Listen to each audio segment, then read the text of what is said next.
Good evening and welcome to another stream. I am excited to be here today.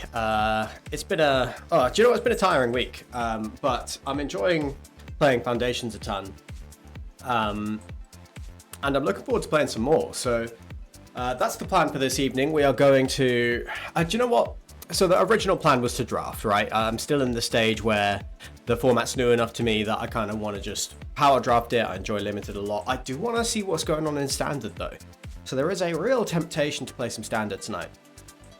But I don't know. I'm really on the fence. I think we'd maybe we'll kick it off with the draft and then we'll see what we want to do afterwards. But definitely going to start with some magic. Sorry, the cat's going a bit nuts in here. Oh, you can see him. Yeah, there he is, right in the corner. So, I mean, I say we just cut straight over to Arena, and we see what the draft gods are gonna, what mood they're in today, whether they're gonna favor us or not. Actually, I want to be over this side. That's more like it. So let's calm down the music. And let's listen to some Arena. It is a Friday night after all. Friday nights are all about Friday night magic. So we could do a draft, but I am very tempted to play some standard. I'm unsure. I'm unsure what I want to do. What is going on here? Can I... There we go. Forgot where I was going for a sec. This is quick draft. This is not what we want. We want Premier draft. That is more like it. Okay. So yeah, I mean, what do you guys say? We just jump into a draft. We take it from there. Let's go. Oh yeah, I have been. I've had my hands full this week, and next week is going to be crazy too. But then, I think we'll be able to settle into December, and I'll get some more time to stream, some more time to relax, and really settle into the streaming. Because it's been a crazy couple of months trying to squeeze streams in among a ton of other stuff I've had to do, including moving house and other bits and pieces. But I'm looking forward to December. It's going to be, you know, festive and indoorsy, and I'm going to get loads of time, hopefully, to kick back, hang out with you guys, play some video games, you know? So yeah, I'm definitely feeling kicking off with a draft, and then we will definitely, decide what we want to do later. If you guys want to see more magic, we'll do that. But what we could also do is switch over to Dragon Age, which might be the play. It might be the way we go, because I don't know, I'm tired today. I could do with just sit back and chill. Anyway, what do we got? So, Seer Slicer Goblin is our rare. At the beginning of your end step, if you attack this turn, create a 1/1 red goblin. Really good card. Aggro is good in this format. It is a very creature-focused format. There's also a Hero's Downfall and a Stab that we'd be passing. Hidetsugu's Second Right, bit of a meme card. There's a Goblin Surprise. Maybe we can wheel that and it goes nicely with the Seer Slicer Goblin. There's not a whole lot of other exciting aggressive cards in this pack. So I think we probably do just take Seer Slicer Goblin here. I think, you know, you could first pick Stab, you could first pick Downfall, but I don't like passing either of these. And the other red in this pack is not that strong. So, I mean, there's a good red-blue card. There's a few good red-blue cards, but Seer Slicer Goblin is the only like aggressive creature-based red card in this pack. That's actually super interesting. So I want to take that here because we're sending a signal. We're sending a signal that you know, red is offline. Now Golta is great, but I think this is probably a Ajani's Pride, mate. Whoever is on our right, past Golta, I'm guessing that they had 2 rares in their pack. There is also... There's a Goblin Borders, which is just fine. There's a I guess, like, Inspiring Call is decent, but I think Ajani's Pridemate is probably the best card in the pack. Is Golta best card in the pack? It could be. It could be. I just think following the Seer Slicer Goblin, the Pridemate is probably slightly better. Because, like, red-white aggro, if we get a couple of Healer's Hawks, this thing becomes really, really good. Healer's Hawk works fantastically with Seer Slicer Goblin because it attacks every turn. In this pack, we've got a couple of good options. There is Battlesong Berserker, which is very good. There's a Dauntless Veteran, which is also very good. In fact, I think the Veteran is better. The double white puts me off a little bit. There's a Helpful Hunter in the pack too, which is of course also great. There's a Bacon to a Pie. So definitely some options, but is Battlesong Berserker better? I mean, it's probably better. It's better with the Seer Slicer. Which of these two cards is better? I think I'm going to take the Battlesong Berserker because, again, we're passing not so much Great Red. So I think red is going to be more open to us, and I think that red is more likely to be good than white is. We're passing a couple of really decent white cards, so we might be putting someone onto white here. Painful Quandary. Certainly not what we're looking for. There's a Strix Lookout, which I like. There's a Healer's Hawk, which is very good. There are a couple of other good cards in the pack. Certainly, like Vampire Gourmand is great. We could do red-black sack, but I think I'm just going to take the Healer's Hawk here. It's so good with a Pridemate. And we're going to see if we can force kind of a red-white aggro deck. So, in this pack, there is a pick, which is really good. There is a Healer's Hawk. It is the second one we have seen. So I'm kind of tempted to take the pick here. Because I get the feeling we can pass one Healer's Hawk and it's not going to be so bad. We do already have one. And the pick is so good in an aggro deck. So I'm going to take the pick here. Although it is very close. It is very close between a second Hawk and first pick. Here, I mean, there's some good cards in this pack. I think Sure Strike is fine. Blue, I mean, these are some pretty strong blue cards. We could end up doing blue-white Flyers. Would we give up the Seer Slicer for that? Probably not. It's not really, like, red-blue. There's a Katana, which I'm not going to take.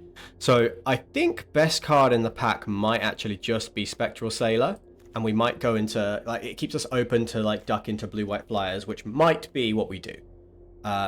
And I'm not going to miss the Sure Strike in particular, so I'm going to take the Spectral Sailor, and we'll see how the rest of the draft goes. So 9 Lives Familiar is really good. It's a bit weird seeing this so late because this is a really great card. Why has that gone around the whole table?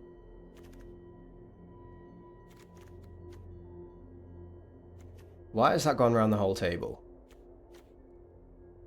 Strix Lookout, also great. Good in the blue-white Flyers deck.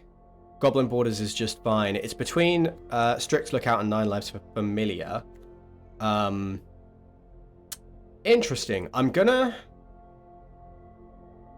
think I might stick to my lane a little bit and take the Strix Lookout. And we're building towards possibly blue-white Flyers. So, not a good black card coming back.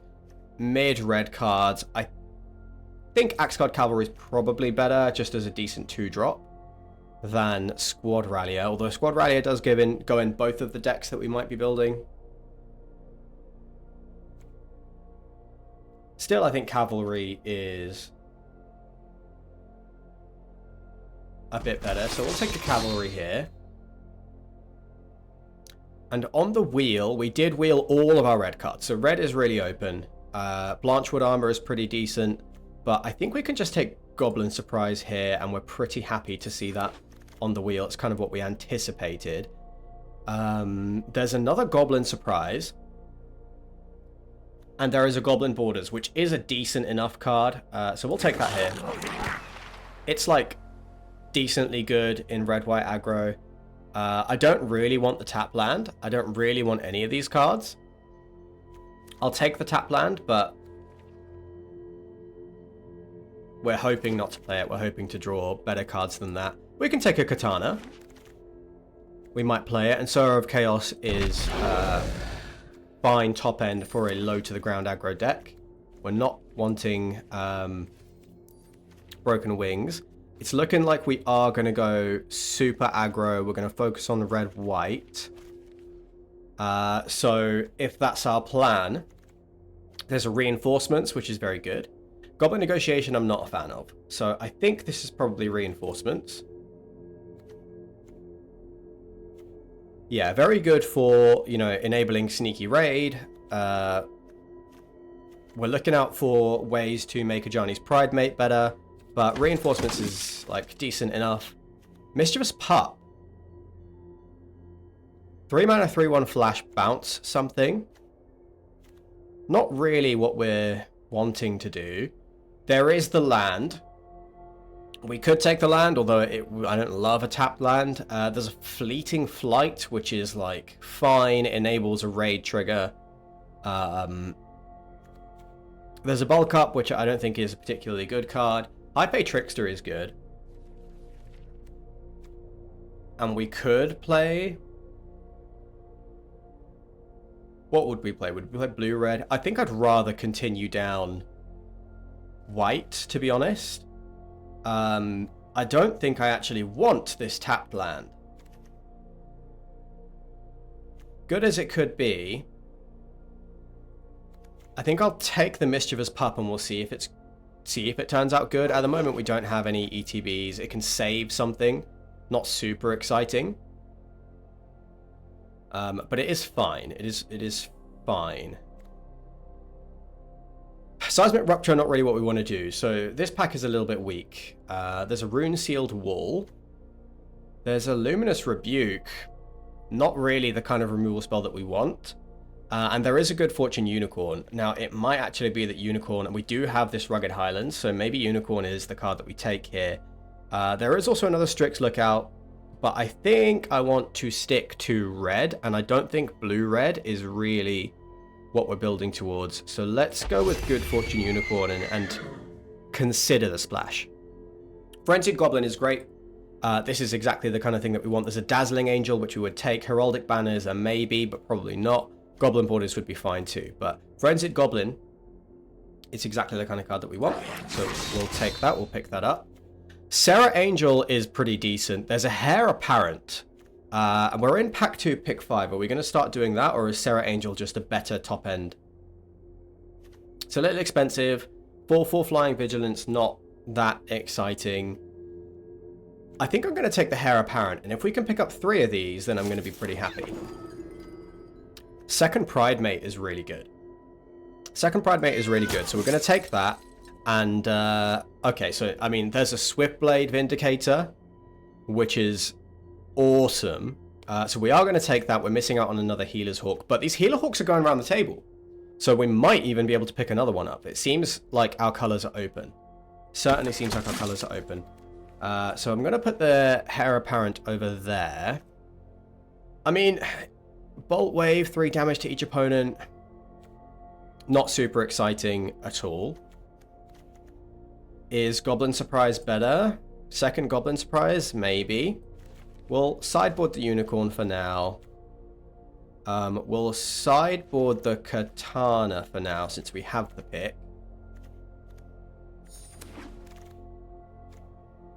And free Sure Strike is acceptable. We'll take the land now. Because Spitfire is not really it. Thrill is not really it. So we'll just take the land. It is free there. We'll take Uncharted Voyage. There's another Goblin Borders. That's a nice pickup. Light Shell Duo is a good card too. So, I mean, there's some good blue going around. Certainly. There's a Scavenging Ooze. Good card. Very good card. I don't know. It might be Fire Spitter Whelp here. There's a Felidar Savior. Actually, that's probably the card that's best in our deck. There's also, I mean, there's a Sure Strike. Fire Spitter Whelp, 3 mana 2/2. It's not really what we want to do. I think Felidar Savior is better. And I do think it's better than Sower of Chaos. I would love some removal spells. I'd like to see some cheap and aggressive removal spells. Luminous Rebuke is really not it. Swiftfoot Boots might be... Probably isn't a card we take. Yeah. I mean, Incinerating Blast and Luminous Rebuke are kind of equally pretty bad. But bad removal is better than no removal.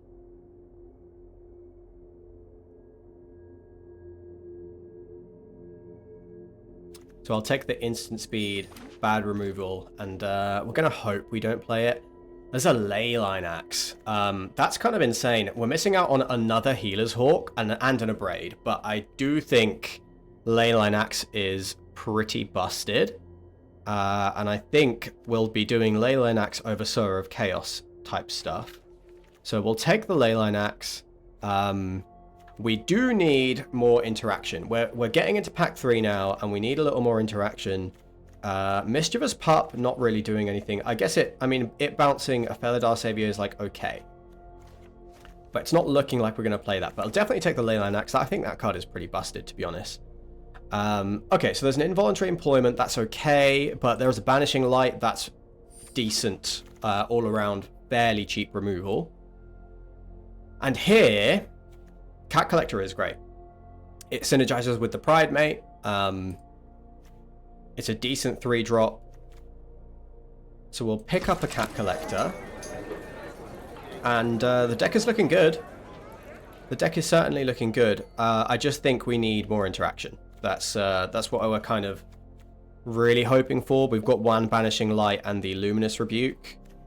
The Goblin Surprises... I mean, this is really good with a Leyline Axe. Yeah, Goblin Surprise probably is the card that we'll cut if we get 4 more decent cards. I would really... I don't know. I don't think we're going to find the removal that we want this late. So I think we might be making do with Banishing Light and Luminous Rebuke. Seismic Rupture is really not what we want to do. Vanguard Seraph, I don't think is going to make the deck. Might be Involuntary Employment. As a one-of, might win some games.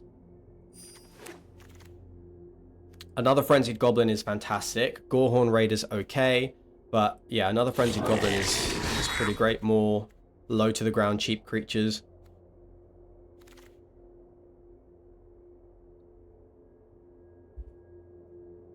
4 mana, 5/3. I don't think Juggernaut is very good, but we could splash for the Unicorn if we take the land. Yeah, I'll take the land. Another free Sure Strike is fine. Not very exciting, but fine. And there is an Incinerating Blast, so our removal is going to be pretty bad, but... Again, bad removal is better than no removal. Authority of the Consuls isn't really what we want to do, but we'll just take it because we're not going to play any of the other cards. I don't think we play 2 Involuntary Employment. And there's a third Sure Strike is probably not going to make the deck. So I think the deck's pretty much made. To be honest, I think there is a question around whether we play the Unicorn. I think we'll have a serious think about it. We didn't see any more Heir Apparents. Yeah, so we'll cut the Highlands. We will play... We're going to play 16 lands. I do want to play 16 lands. It's just these bad removal spells that kind of are making me lean towards not playing 16. I think red is more important than white. I think we can cut a plains. And then maybe we're cutting... Maybe we are cutting the sorcery speed removal spell. So that in terms of interaction, we have got a couple of sure strikes and a banishing light, and that's going to have to get us through. So we have a couple of like answers for bombs, and that is going to have to do. Mischievous Pup. What do you really do? Honestly, nothing. With the Swiftblade Vindicator... Well, no, we've got 2 equipment already. I was going to say I was thinking about bringing in the Katana. I don't really like Pup. I don't really like Pup. I don't think playing the Katana is right. Swiftblade Vindicator obviously holds equipment incredibly well. But with Swiftblade Vindicator, maybe third Sure Strike is better than a Pup. How many creatures have we got? 15. Plus the Goblin Surprises.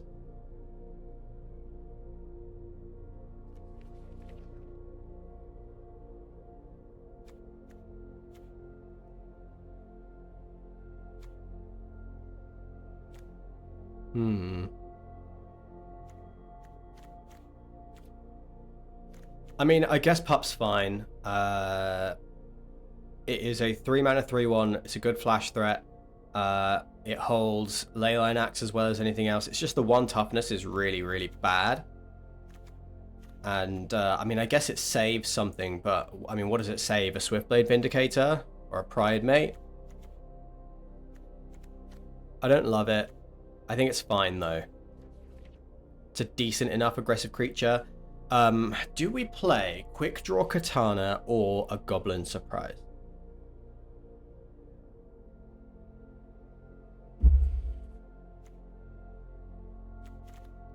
Probably. We probably need... We could probably cut 1 Goblin Surprise for a Katana.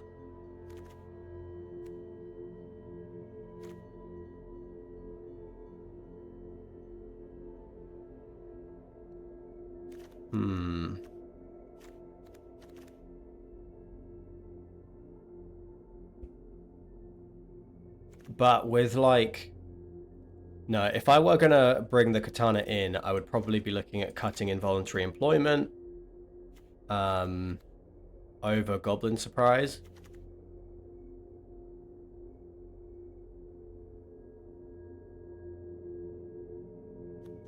And I think Employment's like, okay.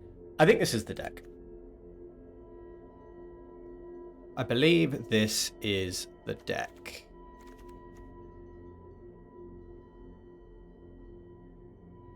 Just mulling this over.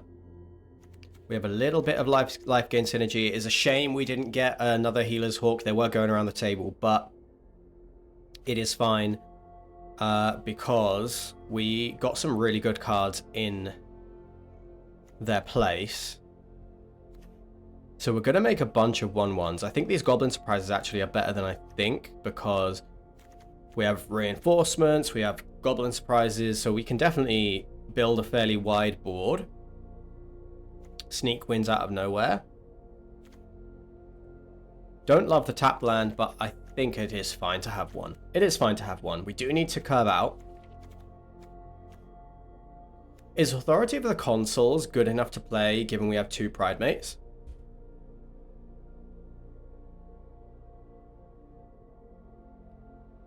That is interesting. It is, like, such a... It's not an aggro card. But because we have double Pride Mate, is it better than Involuntary Employment? Is it better than... I don't think it's better than anything else. Is it better than Involuntary Employment?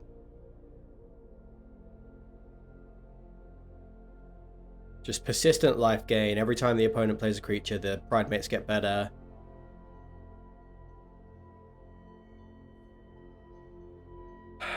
It might be cut Employment, put in Consuls, just because of the double Pride Mate. I quite like that. Is Good Fortune Unicorn good enough?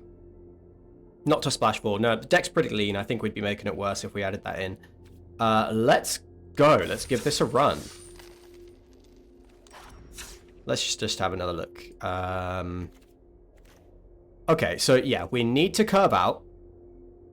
We need to get pressure on the opponent quickly. And then we need to use our equipment to kind of push the damage over the edge. You know?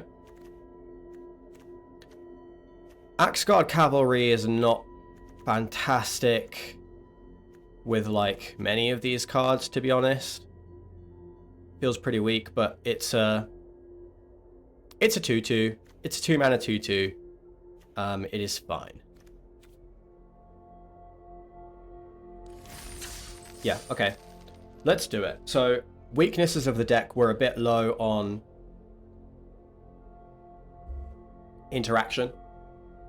So if the opponent stabilizes the board, we might have a pretty hard time. We might have a pretty hard time, you know, pushing through our damage. We're going to need to use our combat tricks and our, you know, pump effects wisely. We're going first. Ugh, this is not a good hand. We have none of our 1 or 2 drop creatures.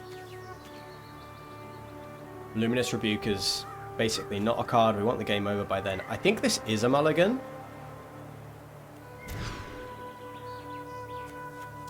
I mean, this is also pretty bad.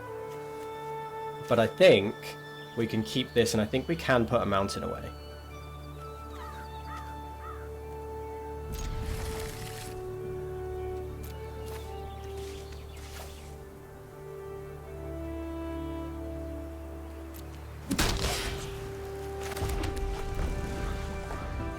Leyline Axe in the opener is decent. Vanishing Light, bad draw.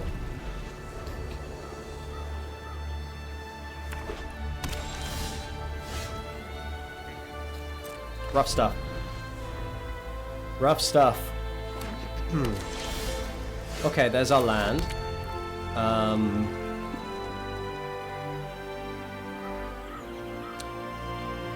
So we could, hold on, I need to turn the sound down a little bit for myself. You guys should still be hearing Arena at the same volume. It was just a little loud for me. So we could just play out Goblin Borders because they have all this open mana up, and I think I want to save the Cat Collector for later. Just like if we're playing it into a counter spell. Let's get the bad creature out of our hand.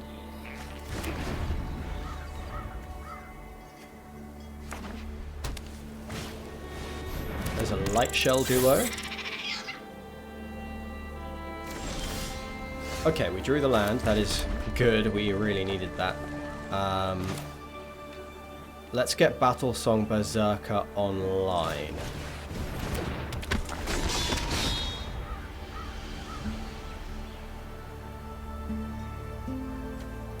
Menace, Double Strike, and Trample is pretty good.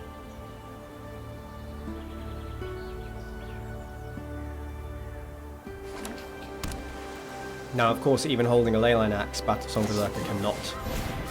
Okay, yeah, fine. Absolutely fine with that. We kept the Cat Collector in reserve for this very reason.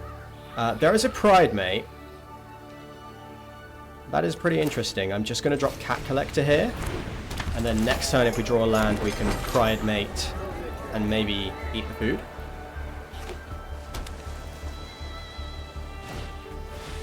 Curator of Destinies. We might need to Banishing Light that.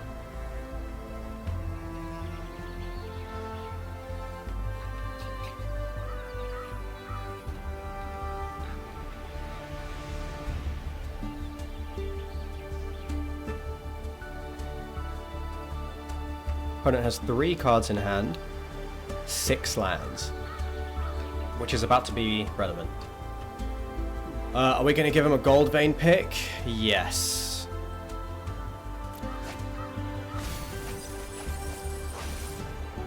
Yeah, I'm fine with that. We're not too too worried about them attacking, to be honest. So, the shields are down. We should get Pride Mate online and take out the 5-5.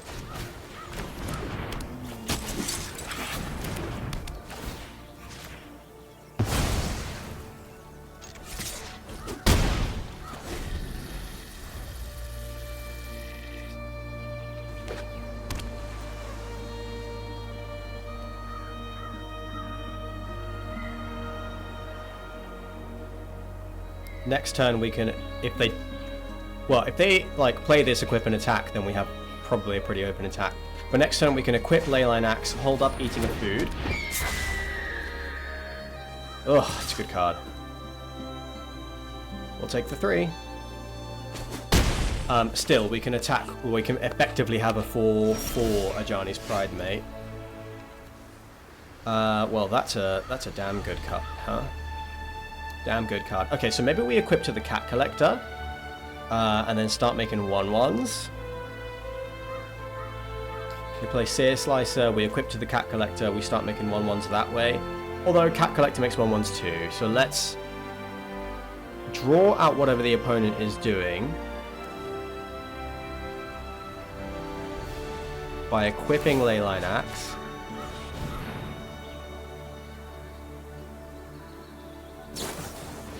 They're going to think twice.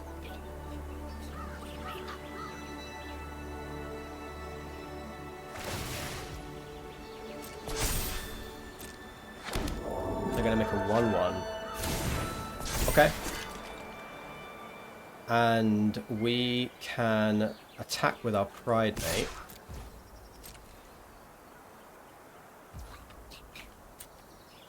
We'll eat the food, get the extra points of damage in.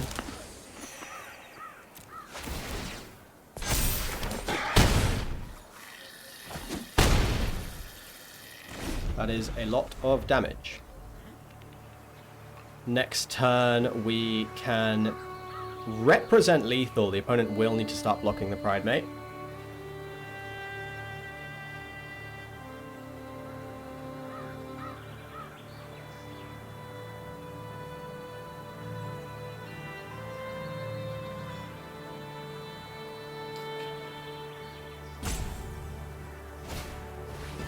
Drake Catcher.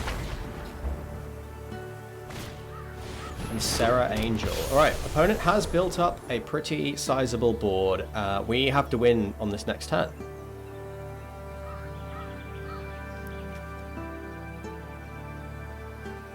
They've got 7, 8, 9. Well, they've got 7, 8 damage on the board.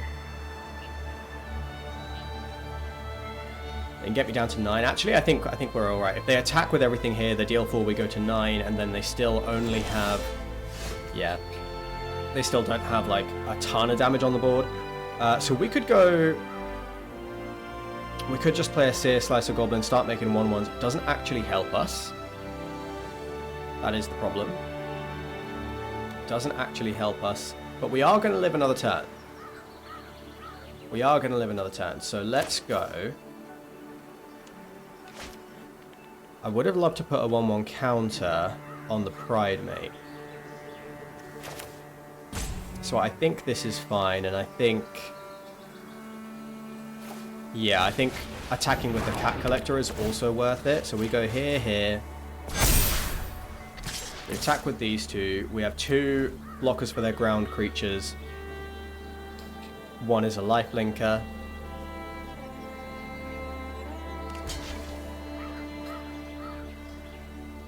So there's a chump block with 6 points of damage going through. Yeah. That is actually both of their creatures are going to die. So here we can... alright, yeah, all on, all pile on. So we take out the Sarah Angel and the 1/1, and our creature actually still survives. Take out the Sarah Angel, we take out the 1/1, and our creature will not die. Oh, we're going to deal another 4. Which is more dangerous? Probably the Drake Hatcher. Okay. Opponent did not think that was how it was going to play out.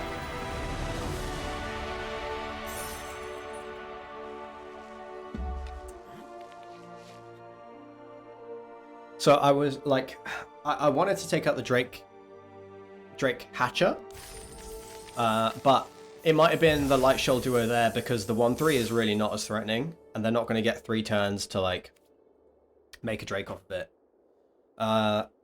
Yeah, okay, so that was good.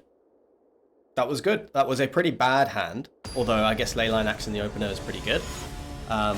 But that was a Multi 6. Opponent had some good spells. We punched through anyway. Leyline Axe is busted. Goldvein pick, Pride Mate. Okay, opponent goes first, but Pride Mate into pick is pretty good stuff. I would love to draw an untapped land and save the Windscarred Crag for turn 4. That would be really, really nice. So if this is a Plains or a Mountain off the top, I'll be pretty happy. It's not, but it is a 2-drop.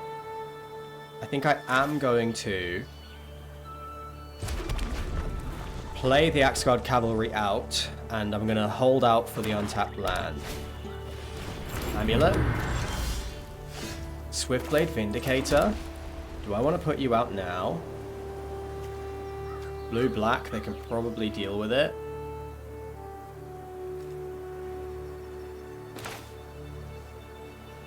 Yeah. Let's play out the Cavalry. It does as much damage as the Vindicator does right now. Vindicator's better in the late game.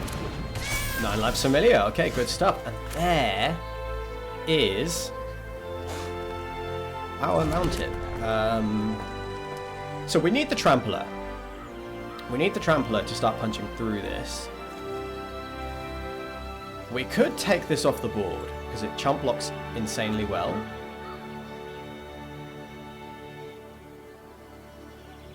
But we don't need to do that yet.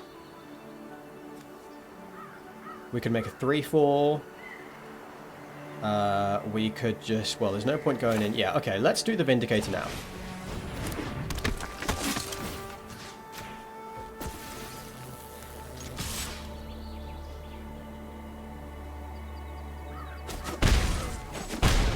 Strange. Opponent is going to sack their 9 Lives Familiar every turn. I think that's their plan right now. But we have a ton of threats in hand. I don't think Vindicator was the right play there. I think actually just making the 3-4 would have been better. Opponent seems to not have the answers in their hand. Still, all it's going to take is a stab.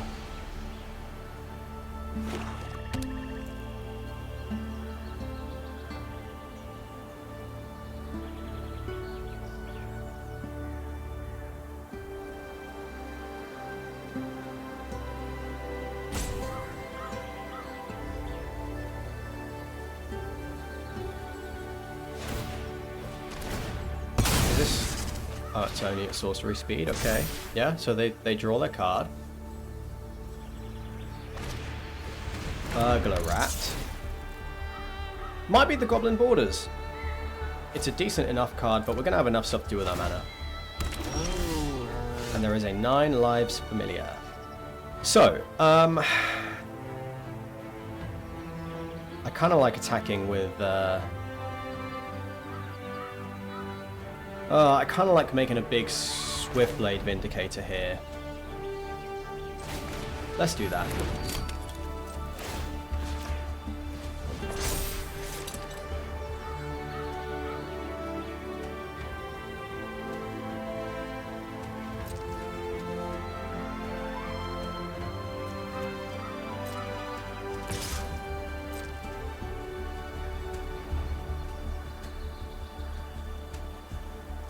The damage is going to be piling on.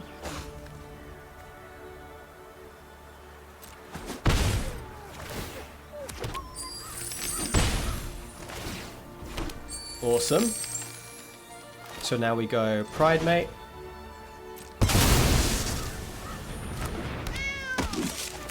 Gain a life. End the turn. Sure Strike on this Vindicator is really good too. If the opponent is going to play this dirtily game plan, we're going to get him dead pretty quick.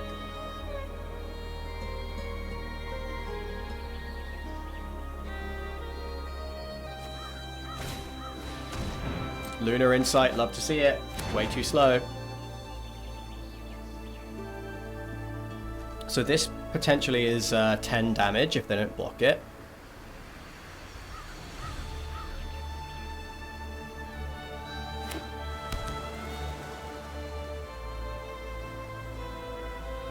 Yeah, we're gonna punch straight through this. Yeah, you draw all the cards you need.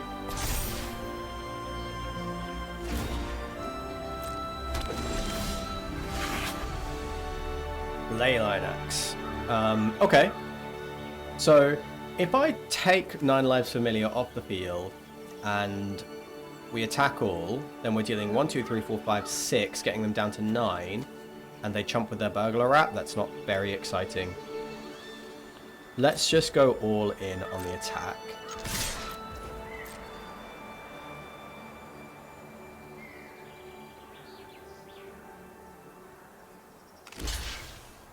A double block. Alright, so this is 1, 2, 3 plus 10. This gets them down to 2. Or we take the chance to... I mean, we're getting them down to... Yeah, it's going to be low enough next turn anyway. I'm going to absolutely just get the Leyline Axe down.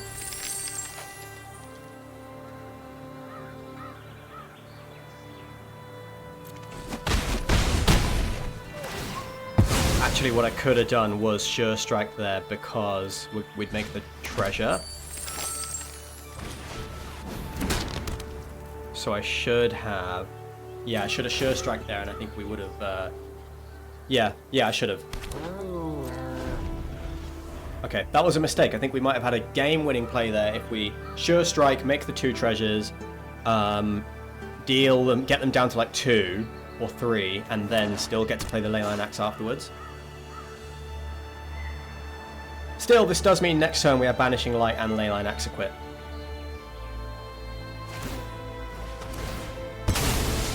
Well, they're digging. They need a board wipe, really.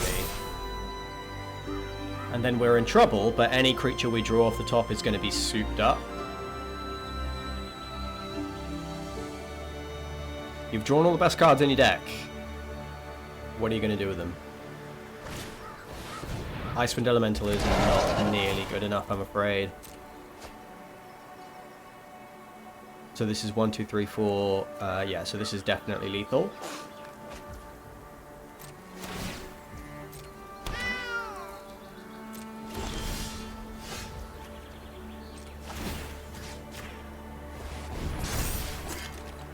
And we can Banishing Light the big blocker.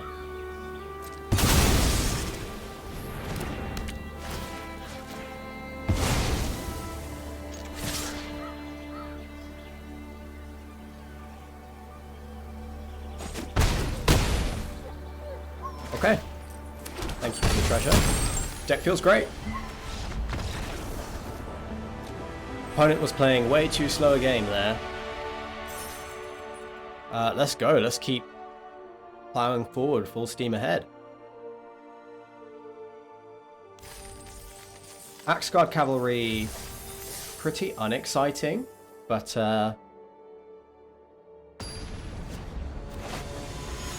it's still like it's an okay creature. It's really just a 2-mana 2/2 in this deck.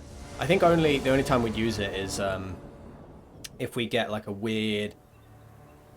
Oh, so this is probably a keep because we're going first, and like if we draw a mountain, it's great. But even if we don't, these 2 cards can carry you pretty far. But if we like if we play a creature, equip a Leyline Axe to it, and then give it haste, that's super strong. But I don't know how often that's going to come up. Healer's Hawk. Opponent multi-6. Unfortunate. They find the removal spell that they need. Mischievous Part is going to be great if we can just... If Healer's Hawk can survive one more turn. Firebrand Archer. Okay, we got this now because we just go Cat Collector.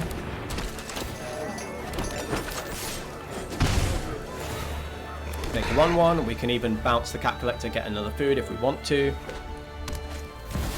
Ajani, Caller of the Pride. I will do all I can to support. We can just banish him like that, to be honest, can't we? Do I need to do that now? Target creature gains flying and double strike till end of turn.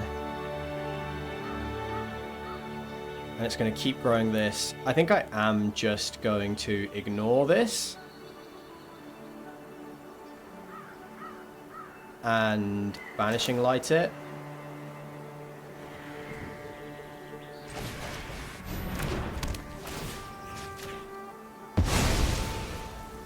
Have faith that you will still triumph. Ajani's Pride Mate next turn. Vanguard Sarah. So we can punch through that with a Sure Strike if we draw a mountain, which we did with ease. So we can attack here. Yeah, that's it for now.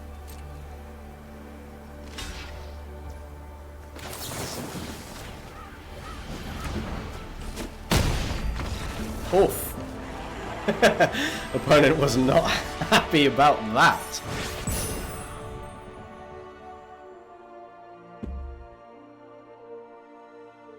Okay. The deck seems to be hitting like a truck.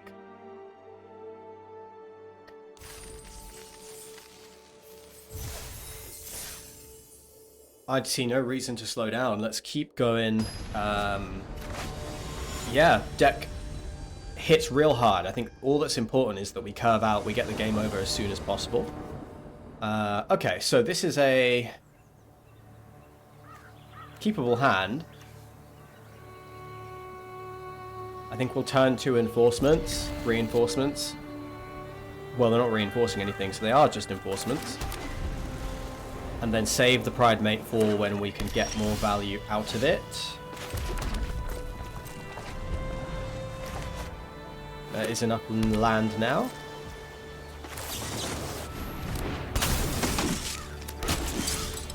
I said that was enough land now.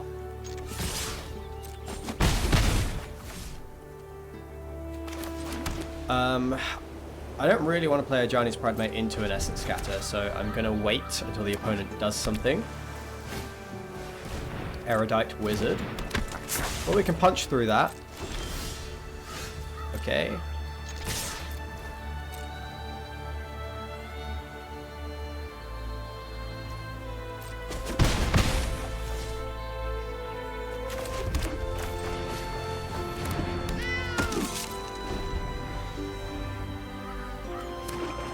Sure Strike is pretty valuable here. Now, we projected that we have it, but it does allow us to just keep attacking.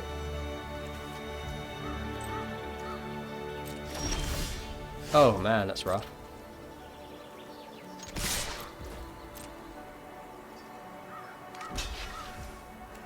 Okay, let's see it.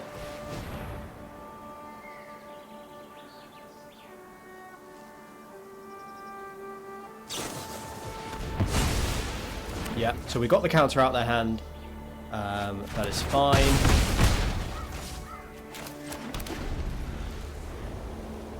We'll stop drawing lands soon. Opponent swings back. What have they got? Skyship Buccaneer. Okie doke. Okay, well, now we're in a bit of a bind. But, you know, 4 land hand and then literally nothing but land off the top is going to do that. I think that's 5 lands off the top in a row. Yeah.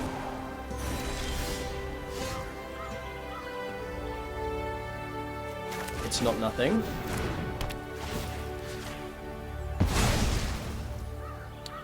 But they are really far ahead now. 7 mana is ideal for us, because that is a Leyline Axe plus Equip. Not that that actually even helps us in this spot.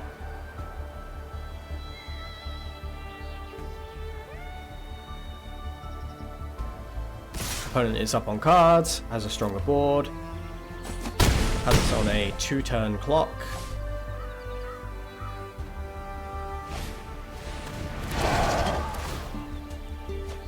Deploying a creature every turn. It's yeah, I don't think there's anything that really gets us out of this. I think we've probably scooped it up now.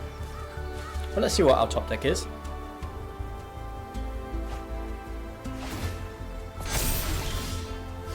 Rebuke and Chump Block buys us another turn, but nah, I am good. I have had enough. I've had enough of that. I should be over on this side. I forget that every time. But over here I think I obstruct less of the view of the game.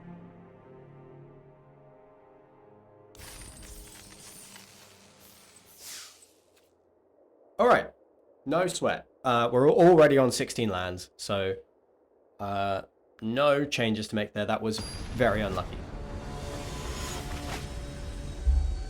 Opponent played good, honest magic. Pretty unlucky again. Opponent goes first. On the draw, do we keep this? I mean, we have no aggression whatsoever. I think I'm going to mulligan for a more aggressive hand. This is a good one. Let's see. Let's go turn 1 Plains Healer's Hawk, turn 2 Windscarred Crag. Or maybe we put the Windscarred Crag back. No, I think maybe I'm putting the Sure Strike back. Yeah.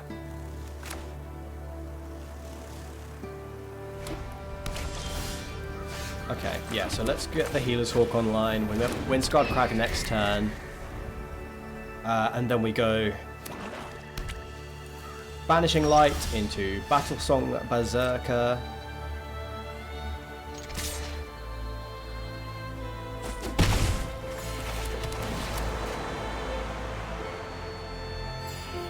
Need to not draw any more lands. Hopefully opponent commits to something here, but fine if not. Healer's Hawk wins this race. Celestial Armor we can Banishing Light. So remind me what this does. Creature gets hexproof, indestructible at the end of turn, gives +2, +0, and flying, and it's equipped 4. 2 1/1 goblins is not that exciting. Healer's Hawk does actually block this thing, but I think I'm fine with Banishing Lighting the Celestial Armor, because it does make all of their creatures good.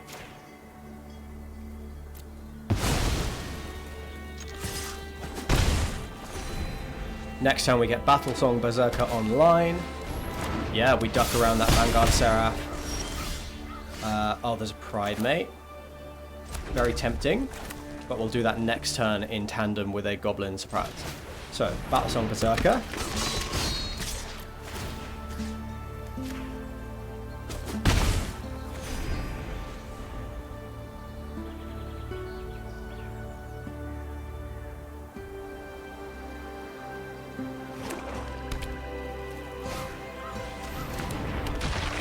Hungry Ghoul.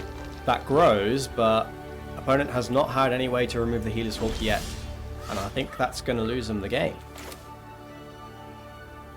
So I want to get the Pride Mate online.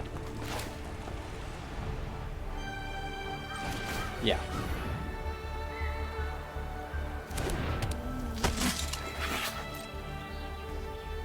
We send the Healer's Hawk.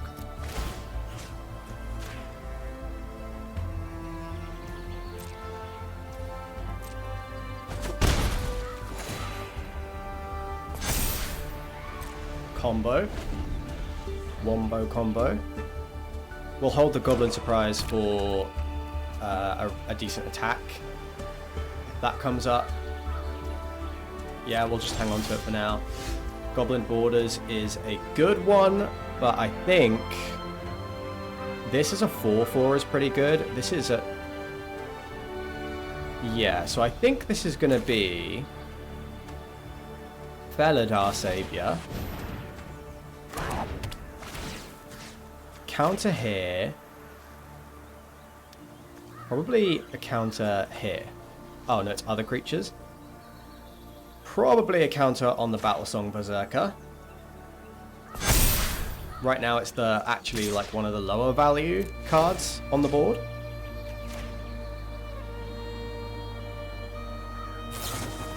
Cathar Commando. Destroy Banishing Light. That's pretty good.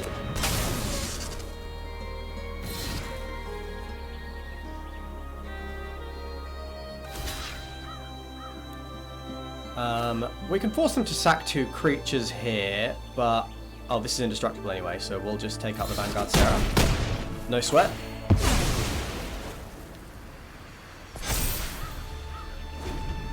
Big commitment there.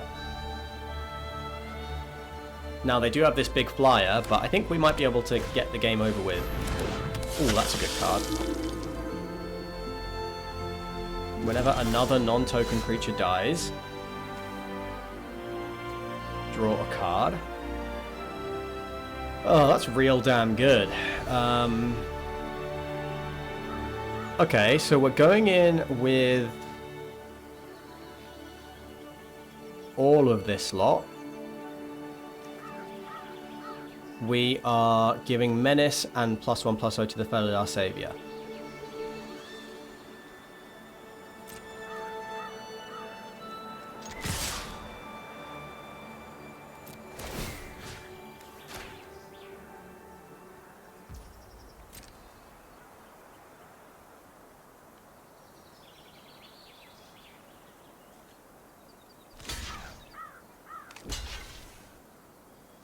Okay.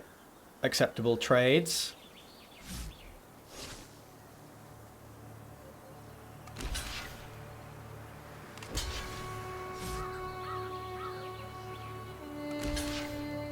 Chump the Pride Mate.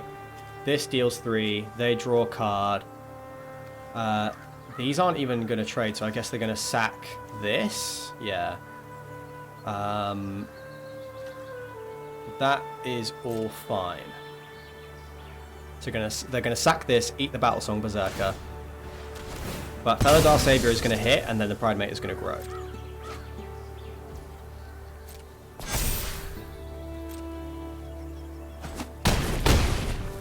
Yeah, Ghoul is gone.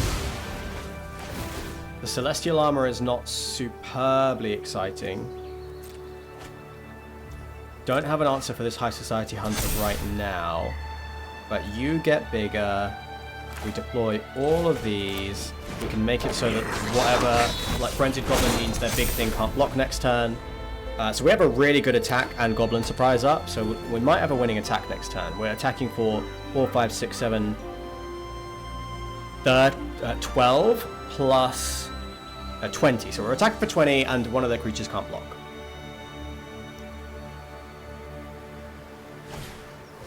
Banishing Light hitting Pride Mate. That means we're hitting for 13 now. Soulcaller cannot block.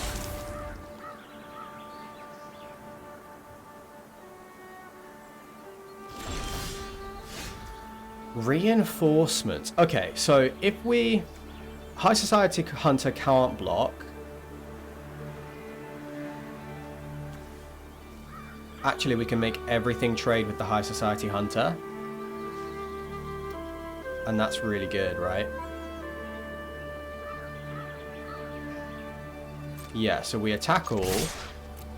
We make it so that the 1/1 cannot block.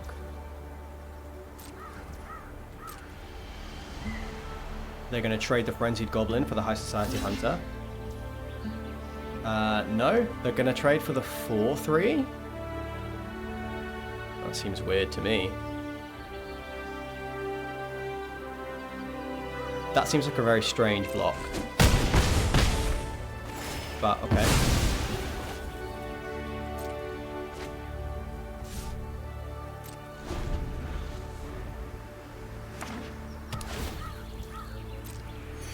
So they have reinforcements up. I guess they have this attack.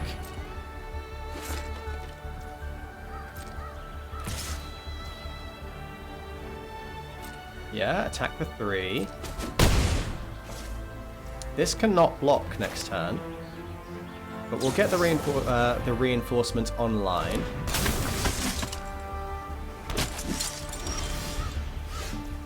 So if we attack, this can't block, they get 2 1/1s in play. I am gonna be, like, let's say they block, they block the goblin, they block reinforcements. I'm dealing 1, 2, 3, 4, 5, 6, 7 damage. Is that good enough? Can I squeeze through the rest? It's risky.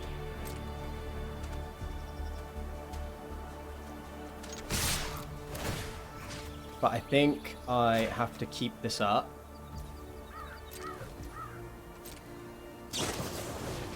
Yep, reinforcements.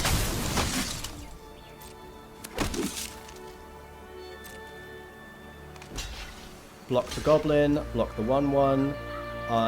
So I could make 2 more 1/1s. So I could deal 3, get them down to 6, or I could get them down to 2. It's probably worth it.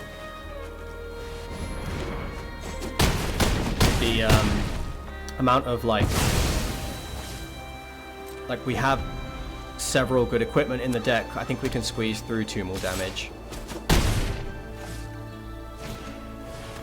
Soulcaller gets back their High Society Hunter. They got back their reinforcements. That's interesting. Goldvein Pick does make a pretty great threat. Are they going to double block this and then trade these?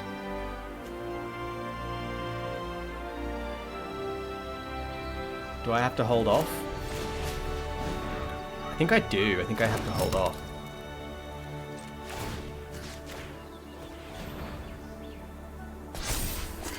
I think I have to hold off until I can find a better attack.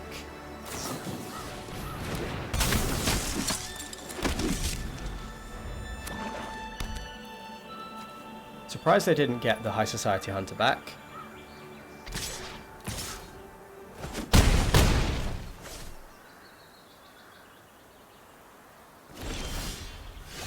There's a leyline axe. Well, that probably does it. Next turn.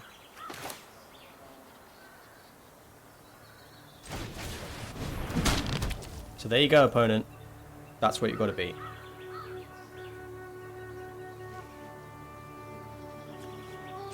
We'll put it all on the Felidar Savior.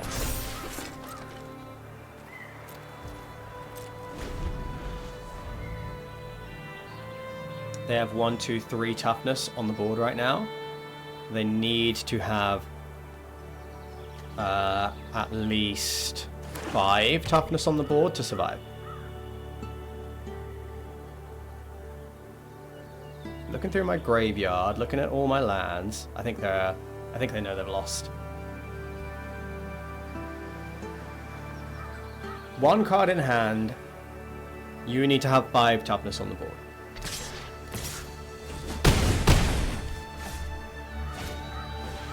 Gutless Plunderer. That doesn't do it. You needed slightly more than 5 toughness on the board, right?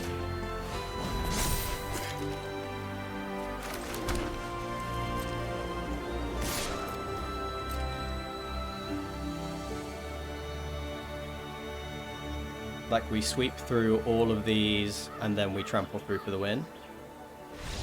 Yeah, okay. Close one. Not attacking on that critical turn was a crucial decision. Hello, Orion. Want to say hi?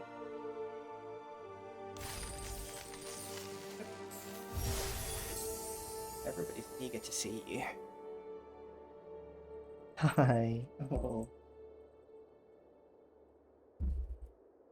Oh, I'm sure that sounds lovely. Love you. Yeah, dude.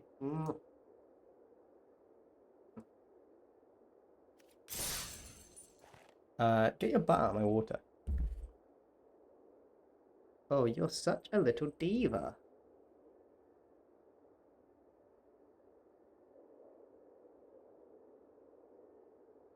don't drink my water. You've got your own water. Do you want to play? Do you want to play? Your ball under here? Here it is. Okay.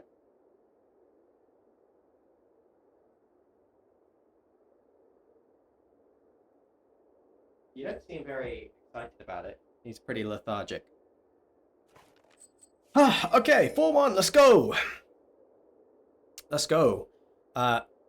Super happy with 4-1. Super happy with 4-1.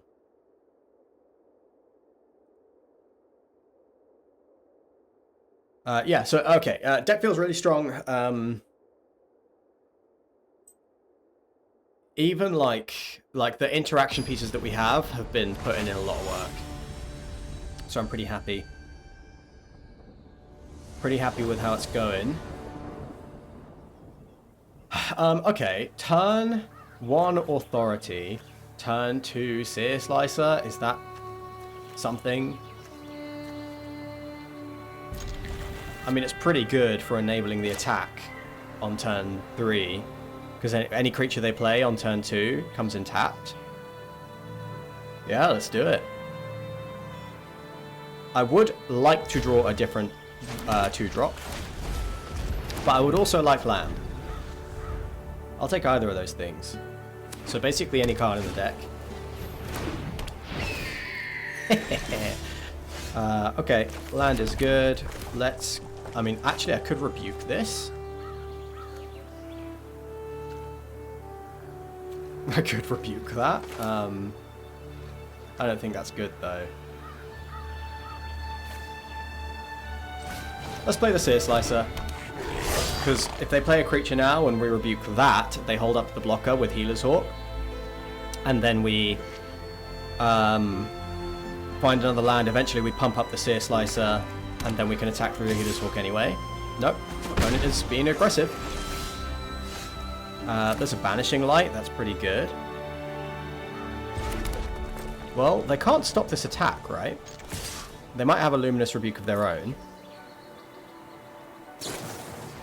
Joust through. Sure. We will rebuke their Healer's Hawk.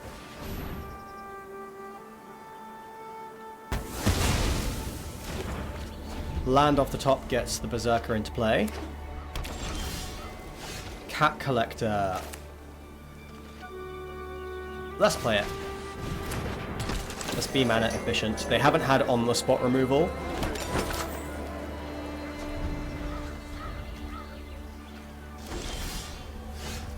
Okay, interesting. Let's play the Battle Song Berserker. Opponent missed a land. This might be a Heroic Reinforcements. So I'm not going to attack. Actually, I should have attacked. No, I should not have attacked. So now we can play the Beledar Sovereign.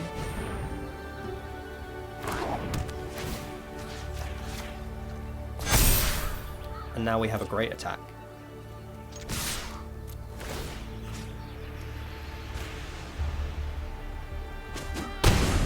Oof. Okay, opponent is feeling that. Beledar Savior gains us life next turn, starts making 1/1s. Ooh. Okay, ugly game, ugly game.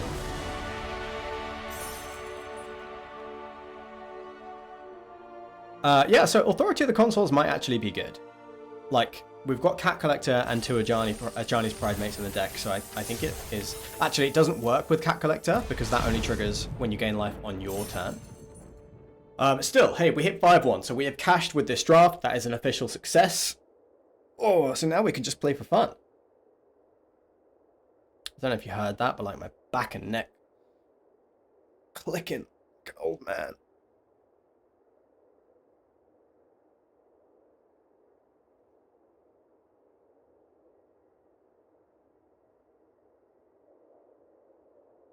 Let's go.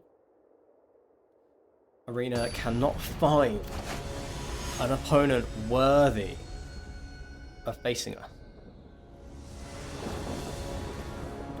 We're going first. We have an insanely good hand.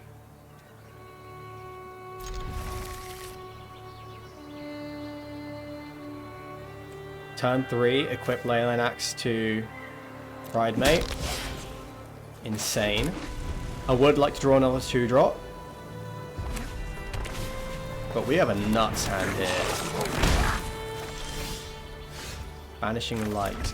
Yeah, so I'll play out the Pridemate here. It might get blown up, but then we have Goblin Borders on turn 3. No blocks. What the fuck is that? You may cast target zombie creature from your graveyard this turn. That ain't good.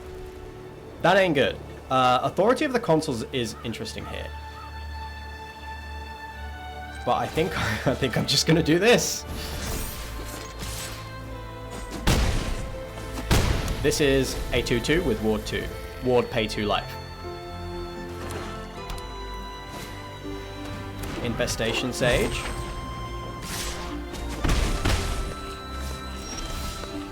And there's a Sure Strike.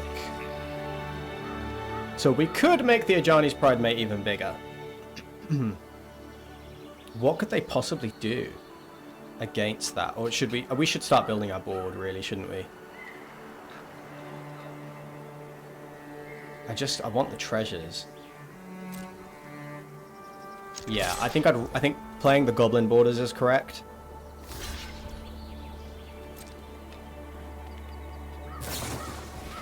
Sure Strike.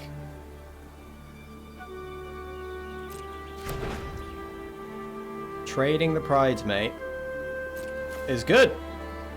We're still going to get a ton of trample damage through.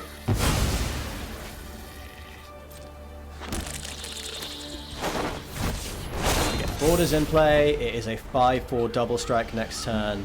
Hello, cat. Yeah, opponents should not be being this aggressive. I don't think it's going to work out for them.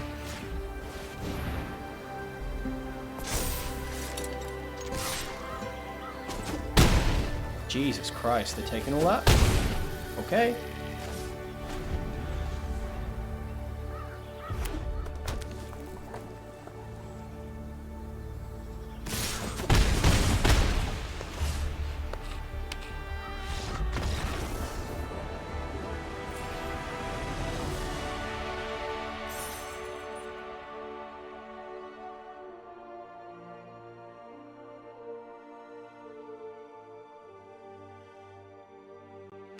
Good boy.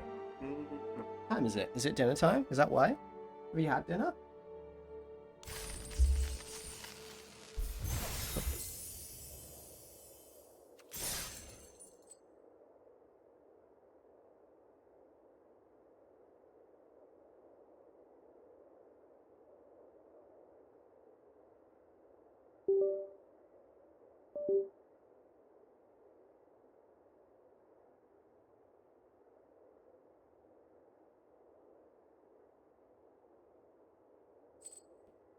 Oh, Orion.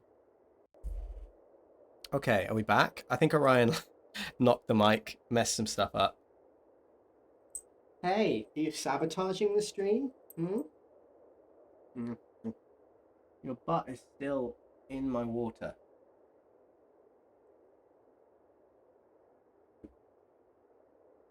What would you like? Huh? What would you like?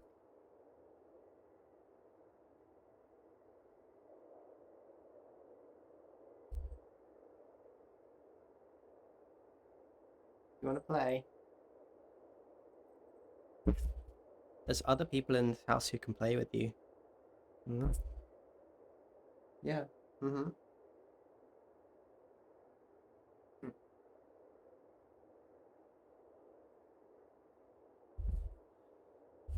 Okay. Get it all out. Are you cheering me on? Are you cheering me on for the trophy? Oh god, your hair is... Huh.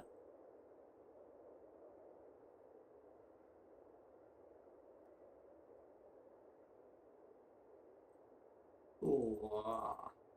I really would like to just play this game though, Ori. Hmm. Hmm? Hmm?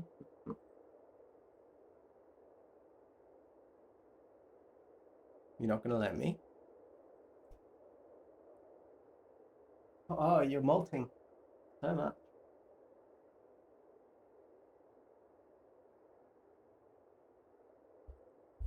If anybody in the household is watching, could you come and claim this poor, deprived of attention little cat?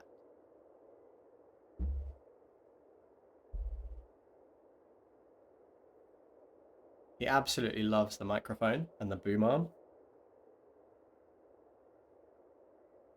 Oh, your hair's getting everywhere. Yeah. Oh, I love you too. I love you too.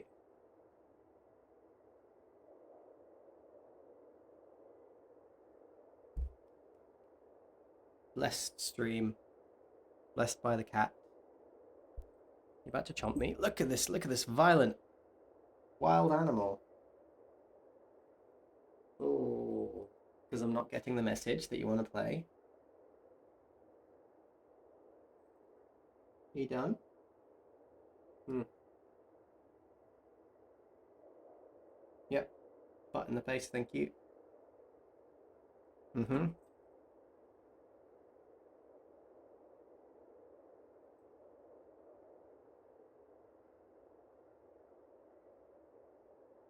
Can I play my game now? No.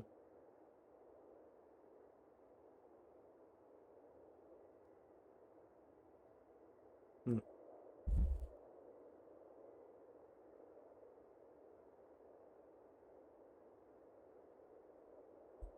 Okay.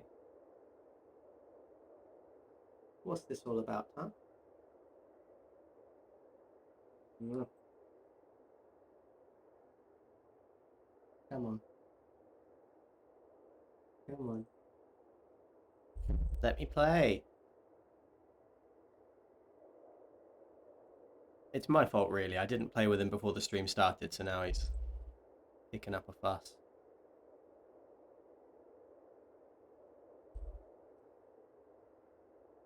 Hmm. What if I go over here? I'll be right back. I'll see if I...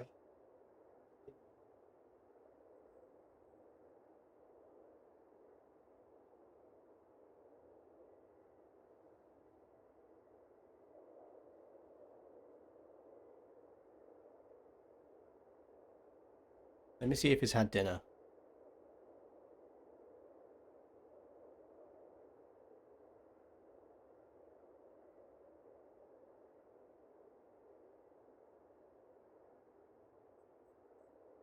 I'm going to go check to see if he needs dinner. I will whack on some music. I'll be right back.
Okay, we're back.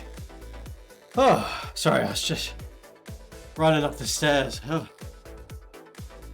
So, yeah, Ori needed feeding. That was all it was. He usually eats like about an hour ago, and nobody's fed him yet. So he was trying to tell me that nobody has actually given him any food. Okay, I'm out of breath. Let me just test something in the stream chat.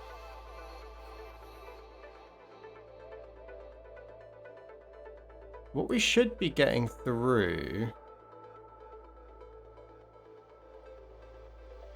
is on this side over here, you should be seeing chat messages that pop up.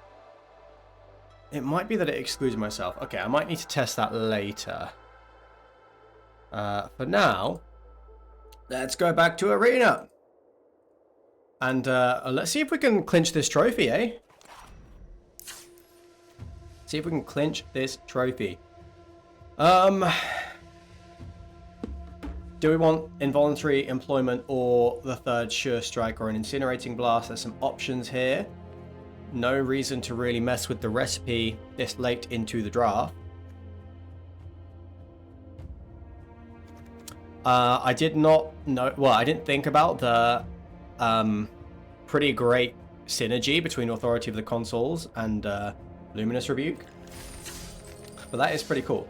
So far, we have not made a single goblin with Goblin Sear Slicer, but that's because it is a pretty devastating threat that needs answering. However, it is on the same level as Cat Collector, to be fair. Even though one is a rare, we have like both of them basically make a 1/1 every turn in our deck, which is awesome. Very cool.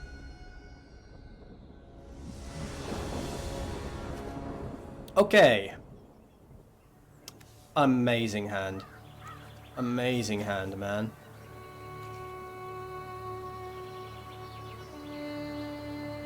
Leyline Axe is a busted card.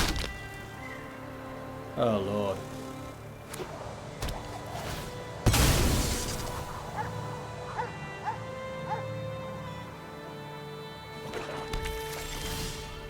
Authority of the Consuls. Do I want to put the Healer's Hawk out right now? I think I do. No, I think the 1 point in damage is not going to be as important as making sure the Healer's Hawk doesn't die, keeping the opponent like, because if they just have a stab here, then it does just die. So at least we can make them play slightly more inefficiently. Yeah, so they have a Gourmand here and just tapped. Vindicator. Pretty good follow-up for a Leyline Axe. Pretty good target for a Felidar Savior. So let's go Healer's Hawk here. Next turn we can equip the Healer's Hawk with a Leyline Axe.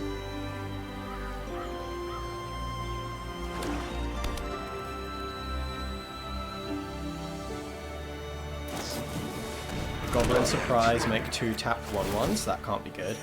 I guess they, like, Gourmand is great here. Super good card. Double Strike Vigilance Trample. This gives Double Strike Trample. Okay, so I'm not going to... I mean, Leyline Axe deals 4 damage right now. Is that better than a 1/1?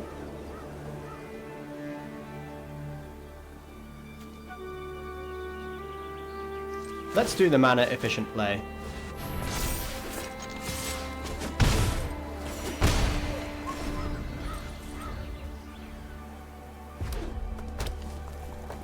This is pretty brutal, to be honest. Okay, but... yeah, they get to sack this now, but then it doesn't actually deal any damage to me. And I have some pretty great follow-ups. Frenzied Goblin. Land off the top's fantastic. We go... oh, we can't play both? Oh, that's grim. Which one is better? Probably the Sear Slicer? Yeah.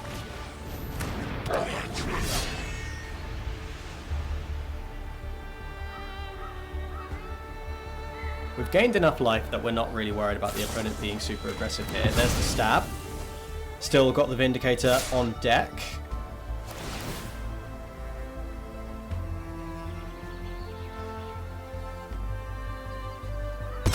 They must have top decked the stab, or well, maybe. I think they would have used it earlier if they had it, so they must have drawn it.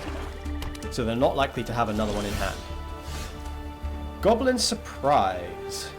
Is that any good? Actually, it might be. We might ambush a Gourmand. And then Felidar Savior make a couple of 2/2s. Not bad. Yeah, if the opponent plays around it. Yeah, okay. Let's hold up Goblin Surprise, make a couple of 1/1s.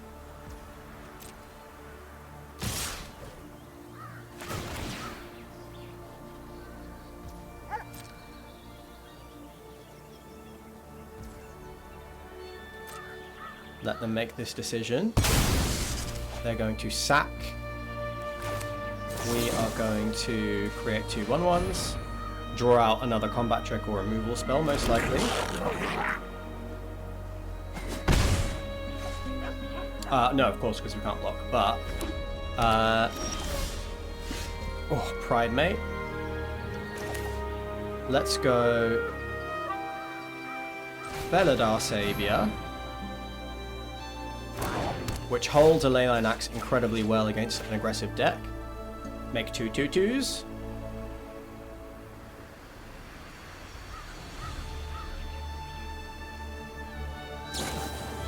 Burst Lightning on the 1/1, love to see it. Love to see it.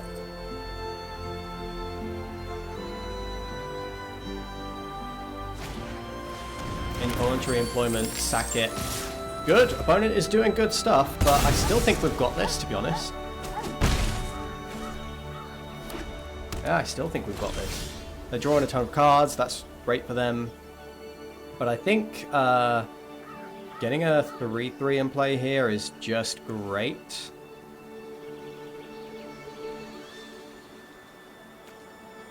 Yeah, I think actually just equip is good enough.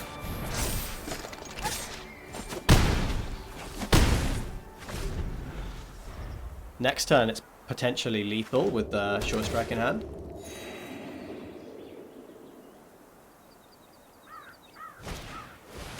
Eaten Alive, sack. Oh yeah, they just pay 5 for it. Yeah, like Eaten Alive on the 1/1 Goblin token is like insanely good for us. Insanely good for us. So we can go Pride Mate. I guess we could hold up the Mischievous Pup. Let's do that.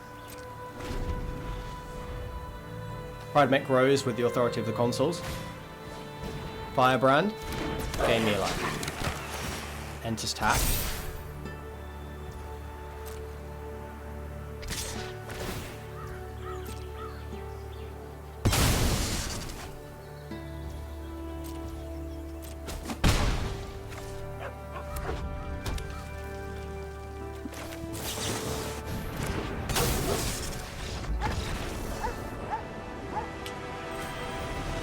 Easy peasy. Hey, easy trophy.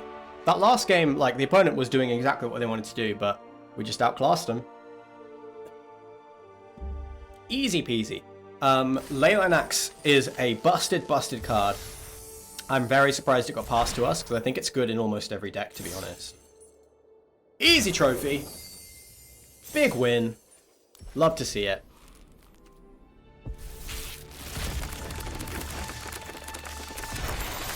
Amazing. Let's open up our rewards. So that was dope. That was dope, to be honest. So let me show you guys what I'm thinking about. I'm thinking about building one of these standard decks and playing some standard, but I'm not sure. I'm unsure if we want to do that. I'm very tempted. However, I mean, there's the opportunity here to just sit back and chill and play some Veil Guard. Oh, hello, Sammy. Oh, you just missed all the action. We just trophied again with a pretty sweet a very sweet red-white deck, actually. Yeah, damn, I know, yeah. I mean, my record in Foundations has been pretty good. I haven't played many drafts, but you can see I went 3-3 in the Sealed, then 1-3, then Trophy, 5-3, 5-3, 3-3, and Trophy. This is the deck. I am having some nutty runs, and it was a really good deck. We got 2 Pride Mates and a Cat Collector, plus Authority of the Consuls and a Healer's Hawk to trigger them. Aggro, unfortunately, is really good. Yeah, we got the Gold Vein pick, we got the Leyline Axe, we got Leyline Axe in our hand, our opening hand, I think 2 or 3 times. Other than that, it's just good, aggressive cards. The only downsides of the deck... Yeah, Leyline Axe is so busted, dude. The only downside of the decks is... so the only downside is the interaction. So in the way of interaction, we did manage to pick up 1 Banishing Light, and then we had to play 1 Luminous Rebuke, which really isn't what you want in an aggro deck. However... Okay, yeah, so we got these 2 pieces of interaction, and that was not fantastic. We didn't get any of the 2 drops on a stick that can kill things, like that you can sack and bolt something with. We didn't get any of the like any good removal spells, to be honest. But we are. This is a very proactive deck. Yeah, you just need to interact with their life total. I like that. Yeah, we're a very proactive deck, so it worked out absolutely fine. And actually, there was this pretty cool synergy between Authority of the Consuls and Luminous Rebuke, where it just becomes a 2-mana kill spell for any like bomb that they play, which is pretty cool. Pretty funny. Yeah, deck was busted. Games, one of the games felt like a bit tight. The rest of them felt pretty easy, to be honest. And we got past the Leyline Axe too. We got past the Leyline Axe. We did not pick 1 Leyline Axe. Our pick 1 pack 1 was Seer Slicer Goblin, which is a fantastic card. We did not get to use it once. However, Seer Slicer and Cat Collector are about as good as each other in this deck. So pick 1 pack 1 Seer Slicer Goblin. We wheeled a Goblin Surprise. Everything else was super easy pickups. I think red was really open. I think pick 2 was Battle Song Berserker, which was dope. Absolutely great on a Healer's Hawk holding a Gold Vein pick or something. Yeah, deck was tons of fun. Tons of fun, really good. Windscarred Crag, I was on the fence about playing it in such an aggressive deck, but with 2 Pride Mates, it is so good, right? So I couldn't not play it. There was even the temptation to play like the other, if we look at the pool. We actually had some cards in our pool that were sort of tempting. Good Fortune Unicorn, and we got 2 Rugged Highlands, but I think that would have made the deck worse. There was a Quick Draw Katana, but I didn't think we needed it. We had some Involuntary Employments. We did have an Incinerating Blast, but yeah, like the deck was solid. Deck was really good. It was tons of fun. What have you been up to, Sam? How you been? Oh, actually, let me test something out. I put in I did a couple of things to the stream. So, okay, all right. So that's awesome. That is working. Chat messages are coming through. On like over here, they are insanely small. They're insanely small. So I'm gonna fix that now. Make them bigger. Needs to be like way bigger, doesn't it? Oh, maybe not that big. Bit smaller than that. Sam, can you type something really long for me?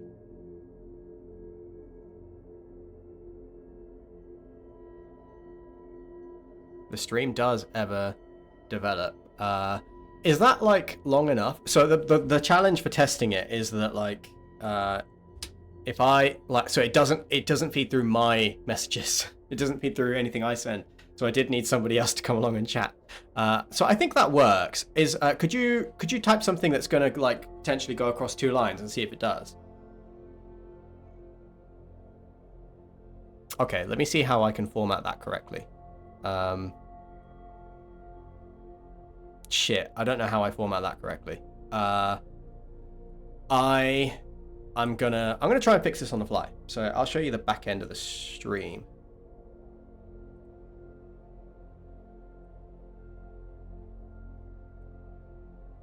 So this is my stream elements. Please, if you see my stream key, please don't. Here, let me click across to here. You see my stream key? Please don't hijack my stream. So I need to go to my overlays. I need to edit this, and I need to make it, I think, the right size. Because right now it is 1920 by 1080. So I think if I make this taller than it is long, so let's make it like 500 by 700. Save. Can you shorten the length and get the text to wrap? That is what I'm trying to do. Yeah, that is what I'm trying to do. So now, where is this bastard? Here it is.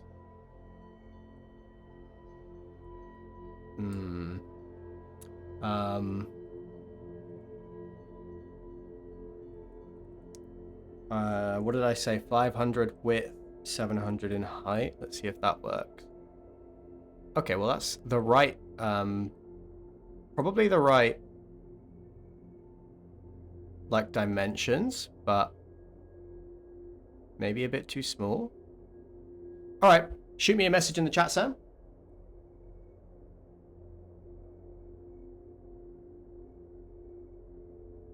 That's working. Yeah, that's beautiful, right? That's spot on.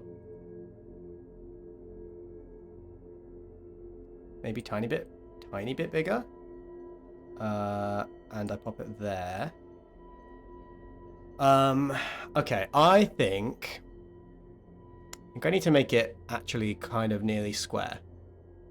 Just to get it perfect. Because if you were to keep typing, I think it would go all the way up to the top. Actually, which is probably fine. I need to test something else. Sam, could you do me a big favor? And it's the only time I'm ever going to ask this one. Could you unfollow the stream?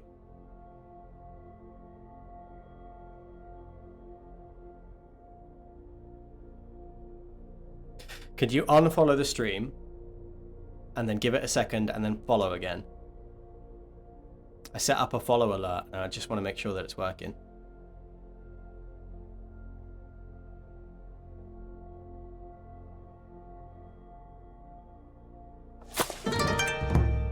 Yeah, look at that.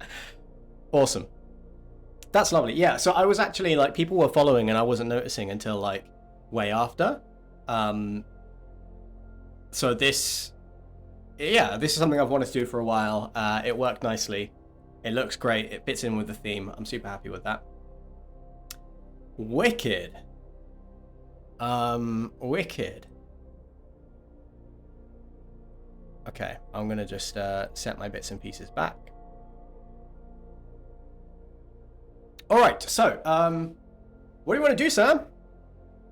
What do you want to do? I want to show you this. So I am considering, and I'm just weeb theme. Fuck off. I was thinking, is this too weeby? Am I gonna have to, like, change this to something a bit more subtle? Because it is a bit weeby. It is a bit weeby, but it does, like, it fits with, like, the font and stuff, like, just up here, and it's I did think exactly that, though, so maybe we'll change that at some point. I more just wanted to make sure that it was working and just throw one in and test it, right? So look, we've been on kind of a fire run with the draft lately, but I am thinking what's going on in standard. I was thinking about playing some standard, so there's a few decks here that I was considering playing. I was wondering what you think of these decks. I don't know if you've seen these. I pulled these from, you should go full Sultan theme with Aladdin blue and gold, random pop-up scams. I put on the accent as well. Yeah, I wanted to see what you think of these decks. Have you seen these around? I pulled these off of an MTGO online like deck list. So this is the first one. And I pulled these 4 decks because I think these look quite interesting. but it's like a team of prowess deck. So you've got Storm Chaser's Talent, you've got Valley Floodcaller, which is kind of prowessy. So I'm kind of trying to piece together what this deck does, but I think ultimately it's like draw a bunch of cards and then win with a prowess threat. What does Analyze the Pollen do? Collect Evidence 8. Search your library for a creature or land. Reveal that card, put it into your hand and shuffle. Song of Totentans. Create X. Oh, it's an X spell. Create X 1/1 black rats. Oh, I see! Okay, so you ramp, make a bunch of 1/1 rats, and then pump them all with Valley Floodcaller. It does seem clunky, but I like this kind of deck. I don't know. I'm thinking about what I want to play. It doesn't need to be one of the top decks. I know Dimir Midrange is a top deck. This is kind of a classic Dimir Midrange list. So I'm considering playing this. Maybe this is a good place to start to get used to the format. There's also this Naya Overlords deck. I don't know if you've seen this. But it is, it's domainy, it's leyline binding, herd migration, it's all 5 colors because you're splashing blue and black for Zur, and you're playing 4 copies of Overlord of the Hauntwoods, 3 Boiler Bilges, and 3 Mistmoors. So, the idea is play these early and then use, get Zur into play, use his ability to turn them into 5/5s and attack with them, which is sick. So this seems like a really interesting deck. I think this looks like a lot of fun. Looks like a bit of me. It's Naya Overlords. I think that sounds quite cool. And then you've got this Jeskai Cauldron deck that I saw. I think there's 3 kinds of decks that are good. If you're playing mid-range, you're playing Beanstalk plus Overlords. Okay. All right, so it's one of the top decks. Okay. That is good to know. I've been thinking about, what to do with the Magic content going forward, and I do really like the idea of doing a lot of brewing on stream and then trying stuff out in various formats. I think that sounds like a lot of fun, and I do enjoy limited, but I think what I actually want to do is power limited at the beginning of a set and then slip into brewing, because I think I would love to get good at brewing. I'm not great at it right now, and I would love to get good at it. But I think it starts by just playing a bunch of different decks. And maybe we go down that. I'd love the idea of brewing with, with chat. I think that seems tons of fun. So maybe that's something I'll try and do through December. I think it makes for more interesting content as well, because I'm decent at Magic, but I'm not incredibly good, and I'm trying to think well, I'm never going to be as good as some of the content creators that are out there. And so what can I do that I enjoy and that's different? And I think it might just be brewing different decks. Having his chat suggest a card. Oh, so I actually love that idea. And I was thinking of doing something like that. Somebody submits a card and we try and build a deck around it. I think that seems super fun. Yeah, that seems like a really sick idea. Okay, yeah, so there's this Jeskai deck. I'm very curious about this Jeskai deck because it is only Jeskai for the Lightning Helixes, and I do wonder, obviously it's a really good card, but, is that worth it? You actually, is it worth it for the 4 Lightning Helix? To, completely, make your land base super difficult, but so I don't know if you've seen this. This is kind of a combo-y deck. It's Agatha's Soul Cauldron, and the 3-color mana bases seem a bit of a troll without playing Green Domain. I know what you mean. So, this card, this deck did 5-0 a league, and I am very curious about this deck because I really do not know if 3 colors just for Lightning Helix is worth it. Maybe it's just good enough that it is worth doing this, but that's what I'm curious about. It is a busted card. So I am kind of curious to see, do I feel like you need the Lightning Helix here, or would just another red removal spell do the trick? I do not know, but this is I think the tactic here is play your cheap creatures, your Fear of Missing Out, Spyglass, Siren, play Agatha's Soul Cauldron, discard Arcanist the Omnipotent, and then all of your cheap creatures tap to draw you a card.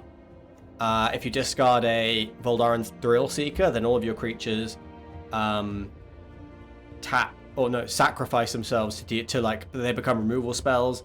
And geez, I don't know, like I guess Kiora plus FOMO, and I don't know how this deck really does its thing. I'm curious about this deck though. Again, it seems like the kind of deck I would play. So the previous rotation, you built 2 standard decks, Boros Caretaker and Mono White Caretakers. So you have a ton of rares for the Caretaker sets? Yeah. Yeah, and I think I've seen like Mono White Caretakers around. I'm sure that the Golgari deck I have almost all the cards for. So, you know, I'm thinking about it. I'm thinking about standard on the mind, you know.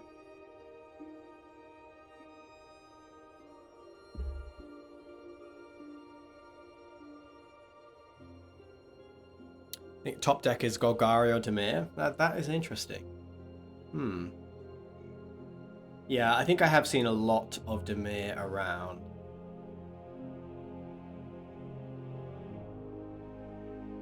Llanowar Elves. Yeah, I mean, I'm not surprised. I'm not surprised that Llanowar Elves is kind of taking over standard. And we have it for 5 years. 5 years of Llanowar Elves supremacy. Yeah, so, I mean, the question is, what do we do next? We've trophied a draft. We could do another draft. We could play some standard. Or we could just kick back and play Veilguard for a little bit. Those are the questions. Those are the questions. What do you want to do, Sam? If you're going to hang around, what would you like, happen in the background? You want me to chuck on some Veilguard and then just have that on in the background, or you want to play some Magic with me?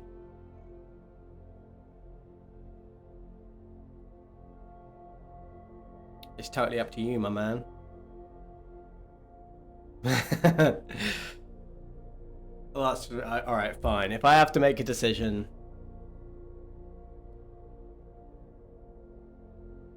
I could do with just kicking back and playing some Veilguard. That's kind of the thing I want to do the most. That like the game has been on my mind. Yeah. You are the entire chat, not a single person. All right, fine. But I mean, I do have the tools to know that you are the only person here at the moment. So you kind of like, I'm addressing you as the single because right now, and actually for the first time, you are the only person here. Have a look at this Selesnya deck. Yeah, hell yeah. How are you going to send it in Twitch? Might be better to ping it across to me in Discord.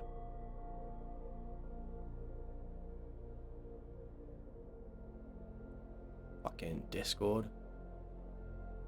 Always updates. Did you net deck it in Arena?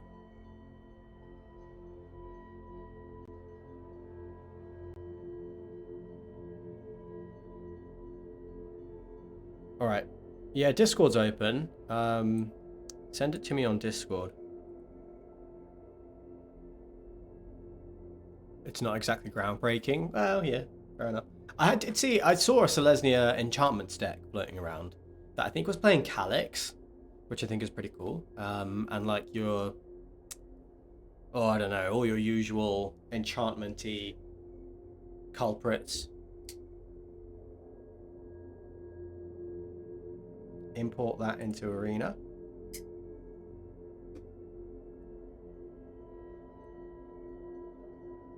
Oh, yeah, hold on. Let me grab it.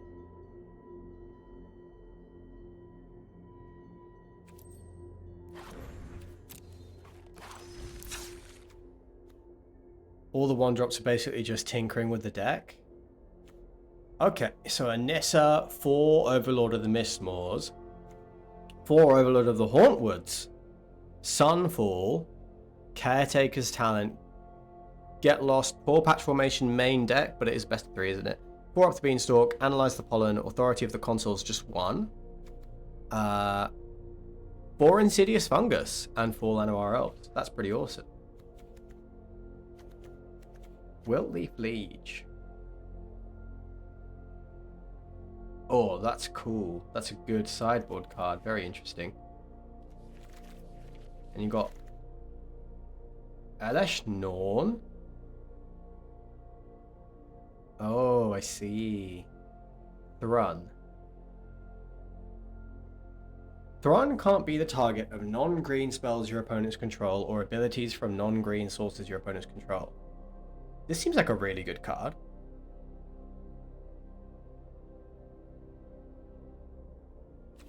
And then Tolsimir. Why can you not stay still, Arena? Fuff. Are you kidding? Are you seeing this?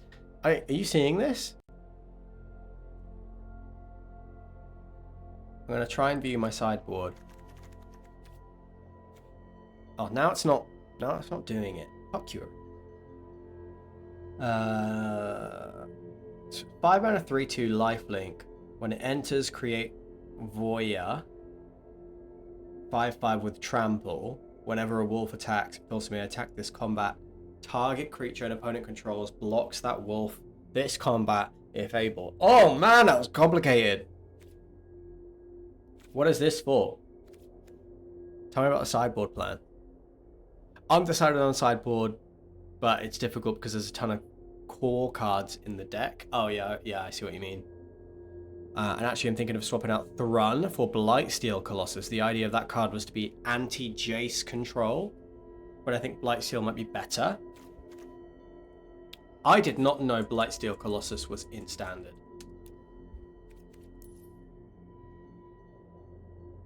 Is it in Standard?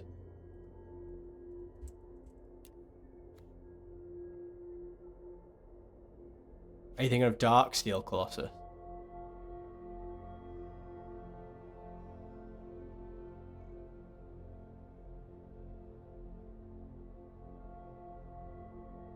Oh, right, so they can't mill you out if you have just one of these, as long as you don't draw it.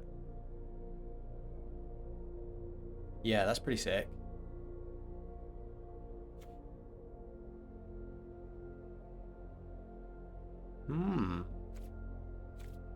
Interesting.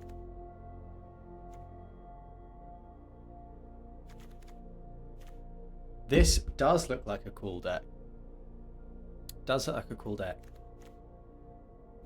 Jay seems to be a strong answer to you.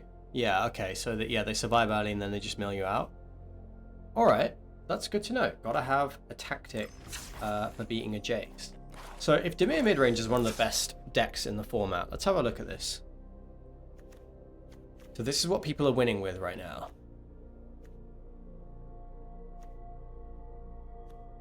I kind of do want to play, you know, an off-the-cuff deck. Caretaker plus Overlords. Yeah, I mean, that is pretty strong, right?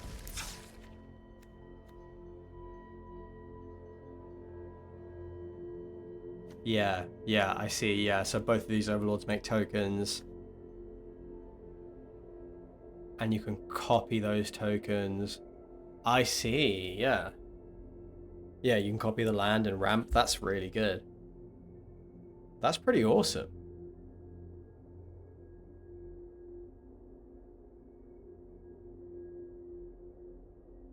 Yeah, copying the land is pretty nuts. And then like Nissa is a potential finisher. Like just comes down, wrecks everything.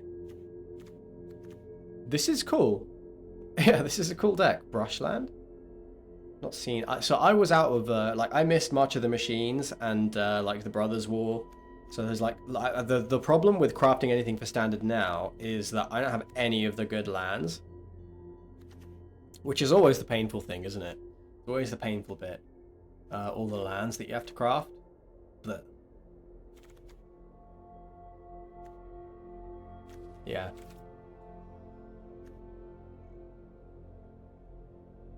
Yeah.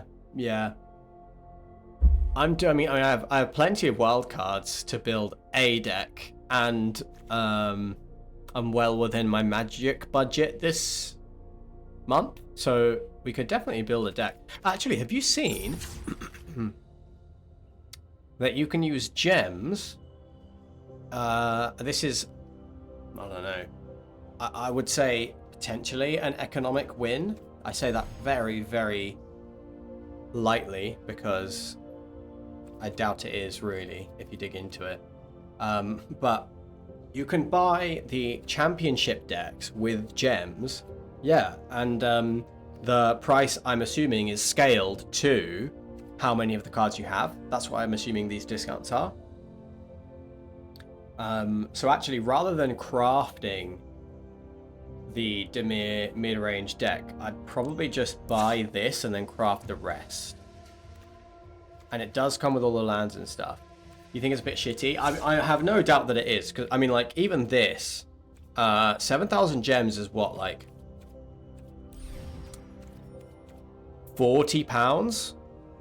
Yeah, like £40, $50 or something. Doesn't discount if you have the card from another set. Oh, that is shitty. That is shitty. And it's the same for like vaults as well. Like, just for example, I think it doesn't count towards your vault progress until you've got 4 cards from that set.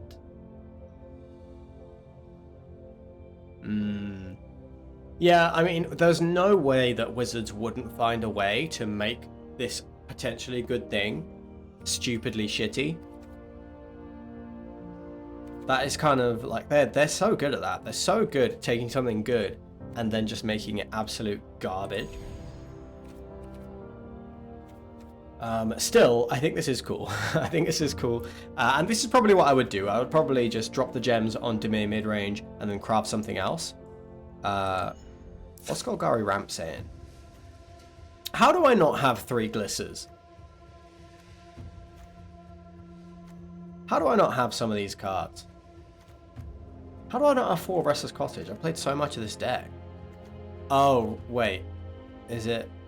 Yeah, like it's not... It's saying I don't have the Duresses and stuff, which is like bullshit.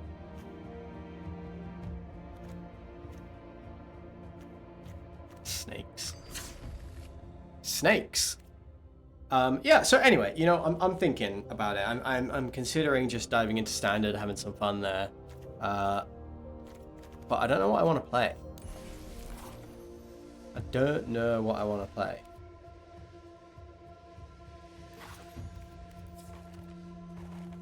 We could just play Dimir mid-range, but I just like, we're just going to get into like freaking mirror matches, and it's just going to be lame. Maybe it's I can't believe I don't even have like 3 ghost vacuums yet. But yeah, maybe it's this Naya Overlords deck. This does seem quite cool.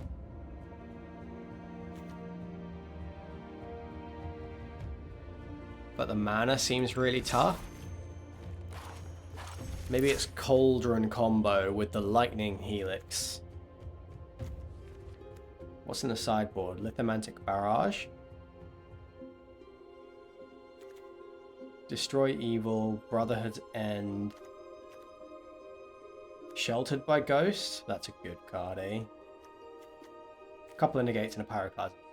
Okay. I'm kind of leaning towards this deck. Because I think this is, like, cool and a bit different. And, Spellslingery, I like, you know, playing with the Kiora. Yeah, tempted by this deck. Only have 1 Kiora. So there is a temptation to just power draft again, and just build out more of my collection of foundations, because I think it's not meta but looks fun. Yes, yeah, that's I think what I'm after. Yeah, I guess I'm not like, I haven't collected a whole ton of foundations yet.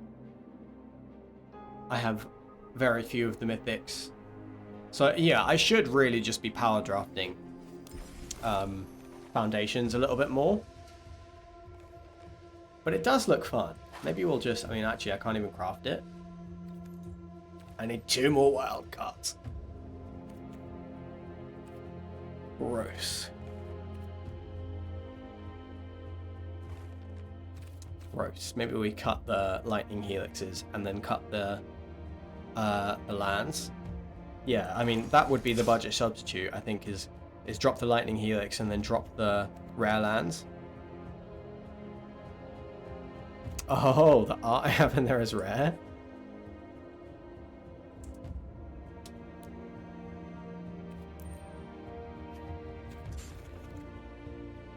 Motherfucker. That's crazy. That is crazy that is how it works in Arena.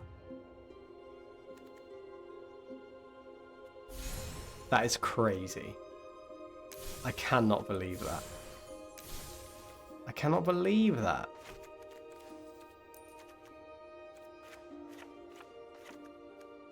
What a stupid, stupid system. Unreal. I can't believe that that's how that works.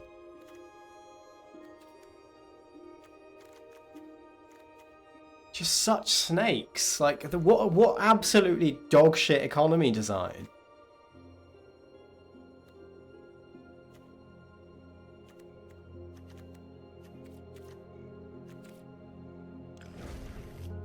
Unacceptable.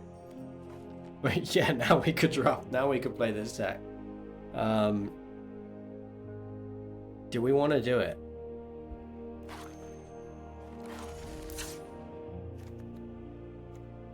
So let's just have a real look at this. So what does your curve look like? What does Prof's Eidetic Memory even do?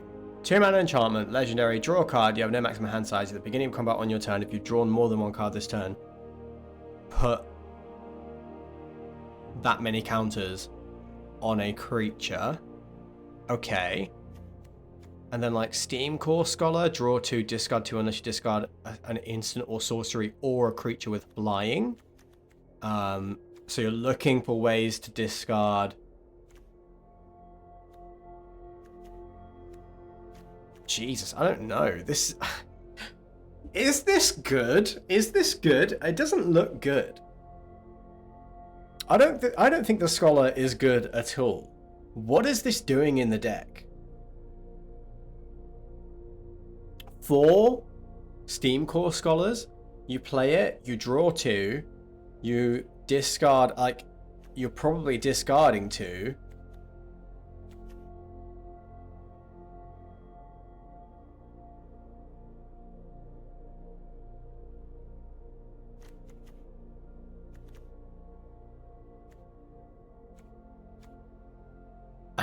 I don't get it. I don't get it.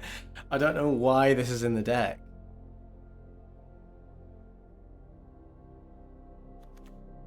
I guess you could discard a Spyglass Siren to it, but then like... It does, yeah, so you want to discard the big creature, but this neither has flying nor is it an instant or sorcery, so you'd be discarding this and something else anyway. But I mean, yeah, maybe it is just a discard outlet. Fear of Missing Out is a discard outlet. Those are your only discard outlets, right? 4 of these and 4 of these are the only ways to get this into the graveyard.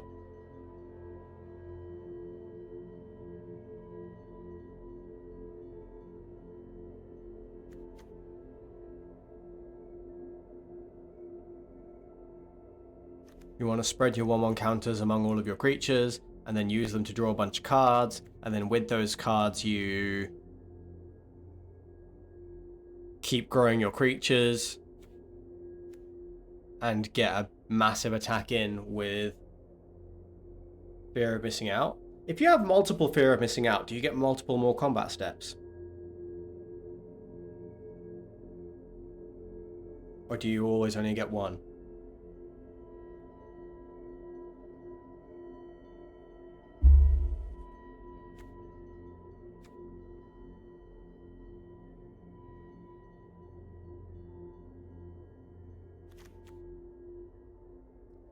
When FOMO attacks for the first time each turn, if there are 4 or more card types among cards in your graveyard, untap target creature.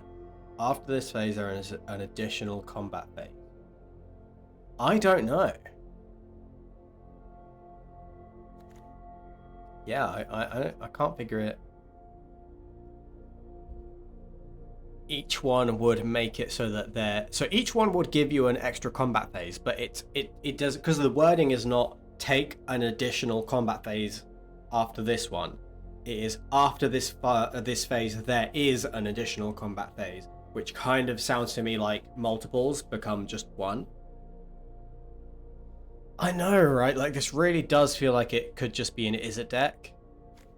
Like, there's plenty of removal spells that do the job of Lightning Helix acceptably well.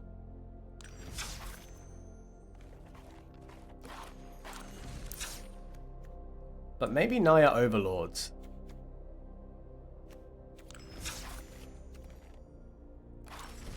Yeah, maybe Naya Overlords. This seems fun, and playing with all the Overlords seems like a lot of fun. This seems like a fun deck. I mean, we've got the Lightning Helix problem again. Snakes. Fucking snakes, wizards.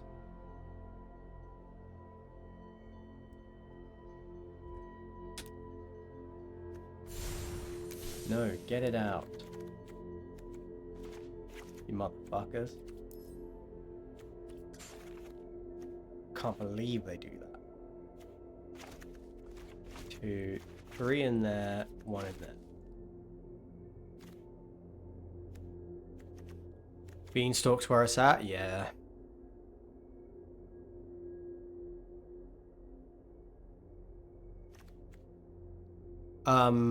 Yeah, but probably. I mean, so you know, it's Naya and Zer, but surely Atraxa is probably better than Herd Migration.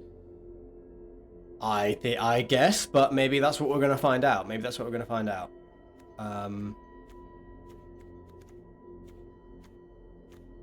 Should we play Naya Overlords? Let's play Naya Overlords. Let's do it.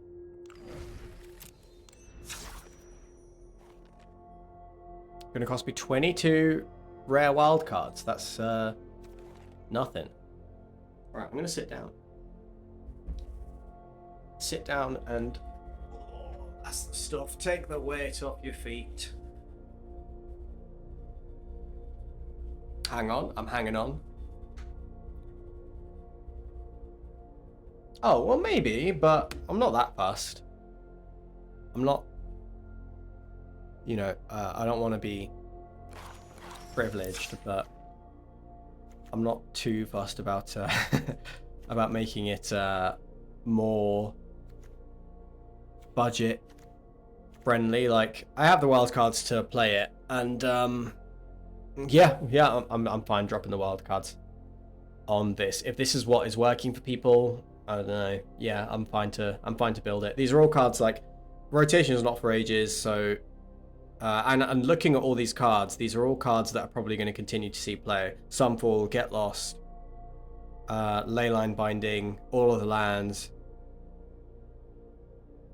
Feels like Selesnya does this deck, but better.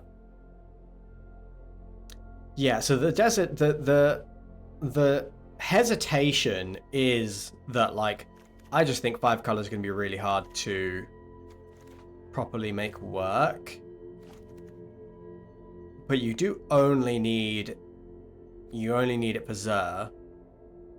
So wait, your enchantment creatures get Death Touch, Lifelink, and Hexproof. So you attack in with like a 5/5. Overlord of the Hauntwoods, Death Touch, Lifelink, Hexproof, and it makes a land, and this deals 4 damage, and this makes 2/2/1s. What we got in the sideboard? Elspeth Smite, Ghost Vacuum, Phaser, Paw Patch Formations, a Lightning Helix, and Tranquil Frillbacks.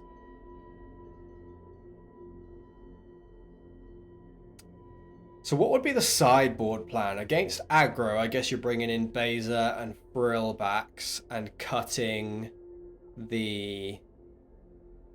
You're probably cutting Zers, right? You're probably cutting Zer and Hauntwoods for Frillback and Beza. You're bringing in Elspeths. Definitely, and probably cutting up the Beanstalk.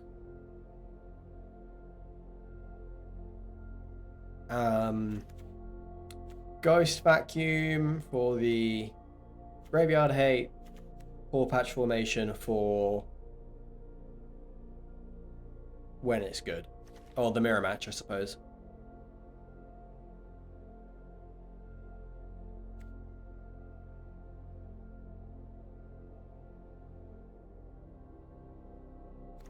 Alright. Let's do this. Let's play Naya Overlords splashing, or I guess like Domain Overlords. That's a pretty snappy name. Yeah, let's do it. It is done. Let's play some Standard, dude. I haven't played Standard in a little while, so I'm looking forward to it. Let's do Ranked. Best of 3. This is your Standard. This is Look. your rank. After each Fucking- victory, it'll improve. It's how long it's been. The competition can be fierce. Sparky has given me the You'll earn tutorial again. rewards based on your highest rank each season. The higher the rank, the better the rewards. You can check on your rank in the profile. Fuck tab. off, Sparky.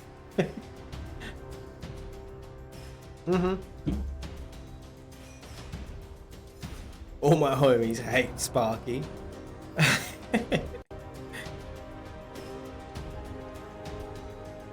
Alright, let's do it. So again, I have not played Standard in a while, don't know what cards are in, don't know what all these cards do. I'm not even ranked in this season. I haven't been ranked in Constructed for the last couple seasons.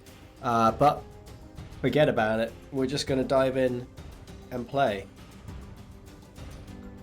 Deck looks fun. It's got, it's maybe slightly off meta. Dying turn 3 to Gruul Prowess. Sick. Sounds fun. Is that what I need to be careful of?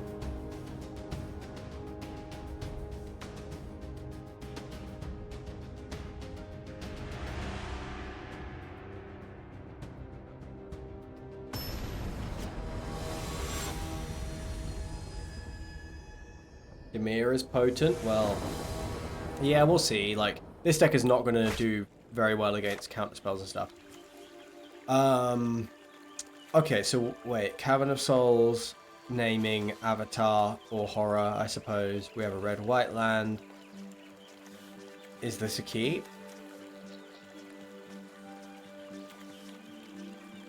I don't know.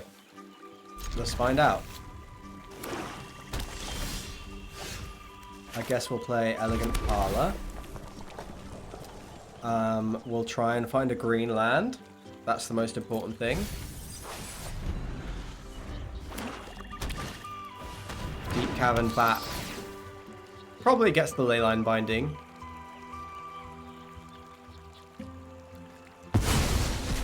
Smart. But we replaced it. Still, Cavern of Souls does nothing, right? So you can only use it to cast creature spells of the chosen type. Got it. Yeah, we're doing nothing. Migration requires a green source, though.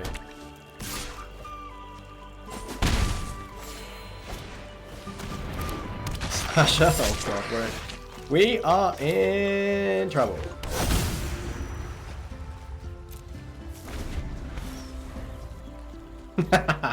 Okay, so green is very important. That is what we're learning.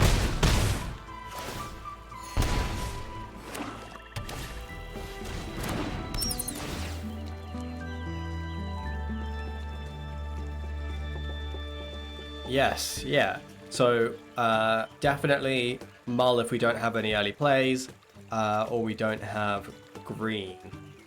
Green is kind of what we needed to turn this whole hand online. For sure.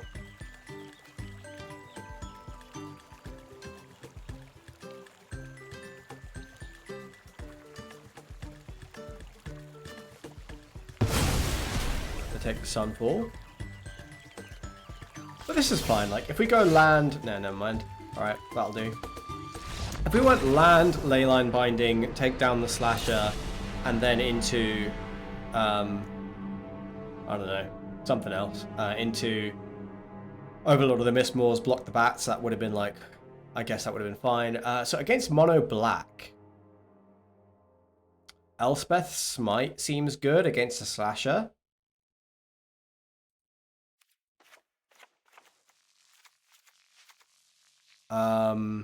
Although I shouldn't be sideboarding for specific cards, I should be sideboarding for the matchup, really. What does Mono Black do? Is it just like... what does Mono Black do? I mean, against the cards we saw, I'd probably just make these changes. Oh, they're playing Life Loss combo.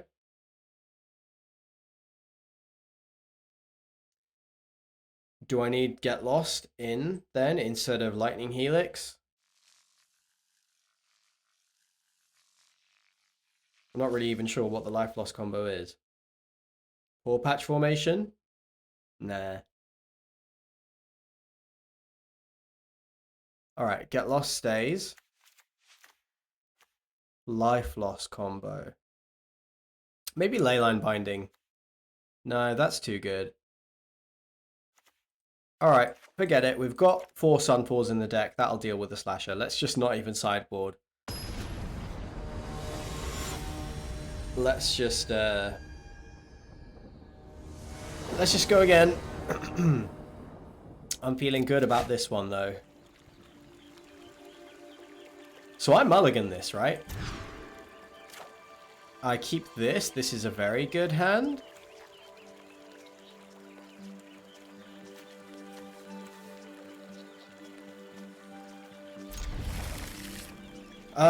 Do I put back the Cavern?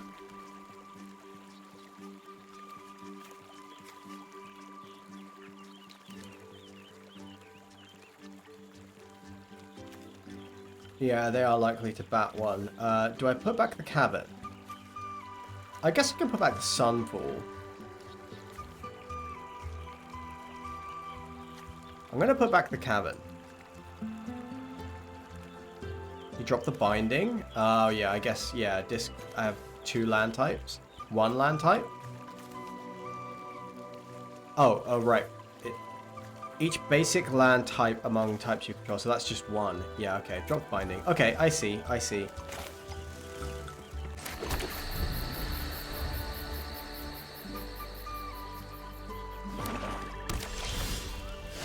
Archive, well, let's just snap off a up Beanstalk.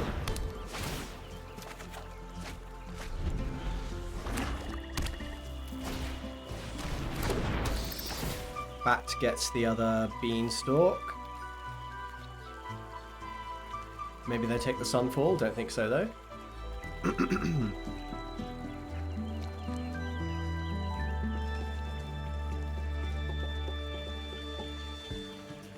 I think taking the Beanstalk is probably correct. No, they took the Sunfall. So we can Beanstalk. So this is red-green. Enters tapped, and it's a Surveil land. Okay, and this is a blue-white. Oh, hey, Maya. So if I draw Overlord of the Boiler Villages or Hauntwoods, I want this red-green land online, right? Yeah. This lets me play any Overlord. Oh, sweet. But not next turn. But still, I'll keep that.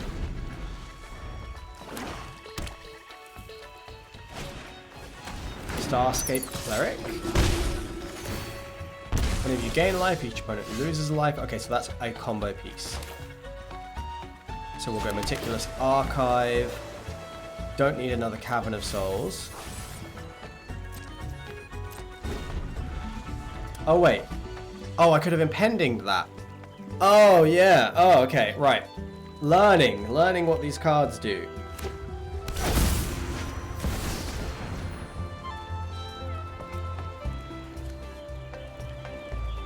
So I need to. Do I need to target this one?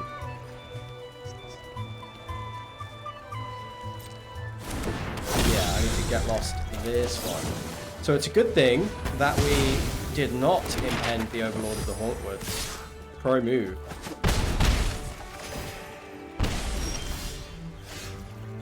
Lush Portico enters tapped. So let's go.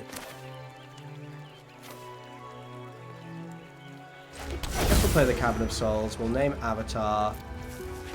We will impend this because we might draw a 2-drop removal spell. So yeah, let's add green, green. I want to leave Lightning Helix up if I can. So green.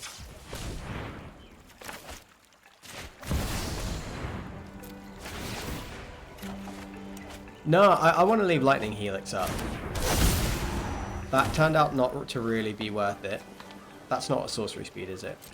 But now we have a Overlord of the Boiler Builders in hand.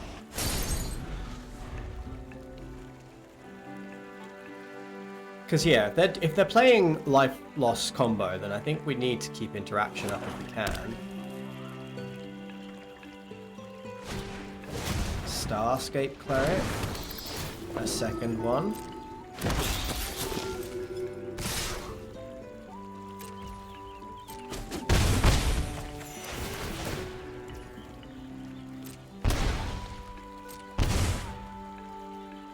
Okay. So, do I need to find a land? I don't think so. Yeah, I'm not going to discard Herd Migration. I could go get a swamp, but no, I have it everywhere. Yeah, okay.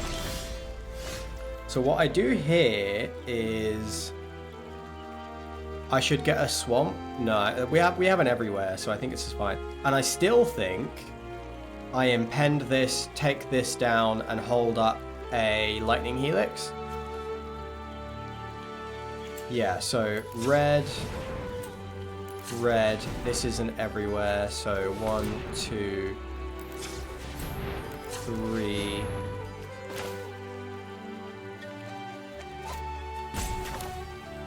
Wait, what the hell am I doing? Red, white, green, yeah. Cast with Impending, draw 2 cards. There's a Lightning Helix.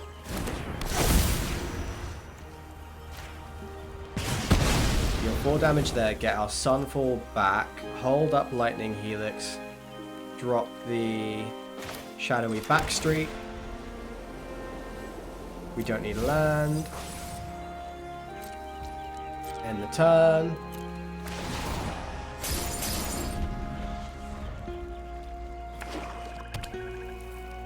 It's all good right now. We have Sunfall in hand. Helix doesn't kill Aquazots. But that's fine, because they're not going to trigger life gain right now. Yeah, we've got our Sunfall back. If they play a bat here, then they have to take the Helix. Target opponent loses half their life rounded up. Okay. So we go down to 4. But we have the Helix in hand, so it's fine.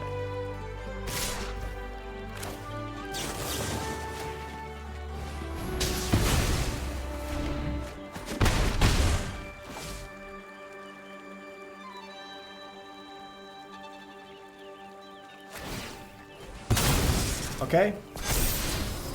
There's a Bloodthirsty Conqueror on top. I mean, I probably just... I mean, do I Sunfall this?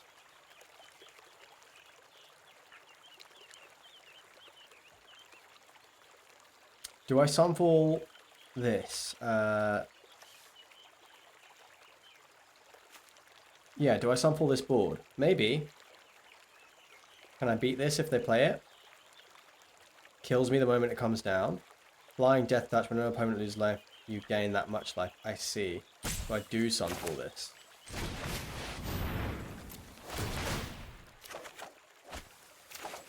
There is a Xur. Xur's pretty good, but we play it next turn. 1, 2, 3.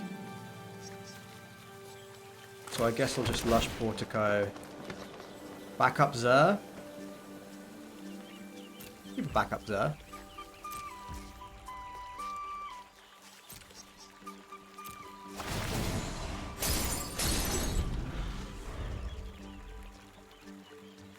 So we have 1, 2, 3, 4, 5, 6, 7, 8, 9 mana. With 5 and 4, we can actually take out the Bloodthirsty Conqueror. Am I supposed to just gain the life here to be safe?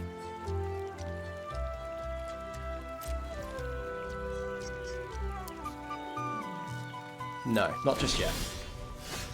So, if I go Swamp and I go white, black,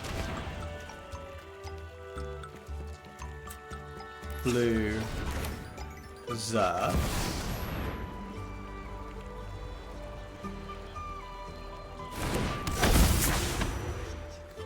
It's 2 mana, right? So then white, green, trigger Xur, Overlord of the Boiler Bilges, gains us some life back.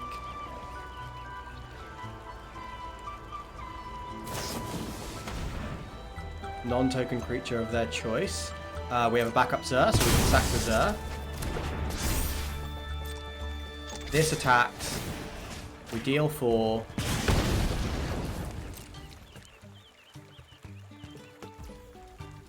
They take 6. We play the next one. We win the game. Basically.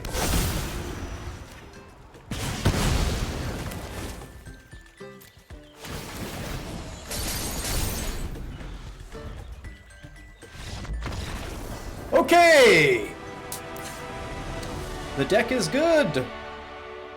Does Paw Patch Formation come in to kill a Bloodthirsty Conqueror on the fly? All of their creatures seem to have flying. I think Paw Patch Formation might actually be better than Get Lost.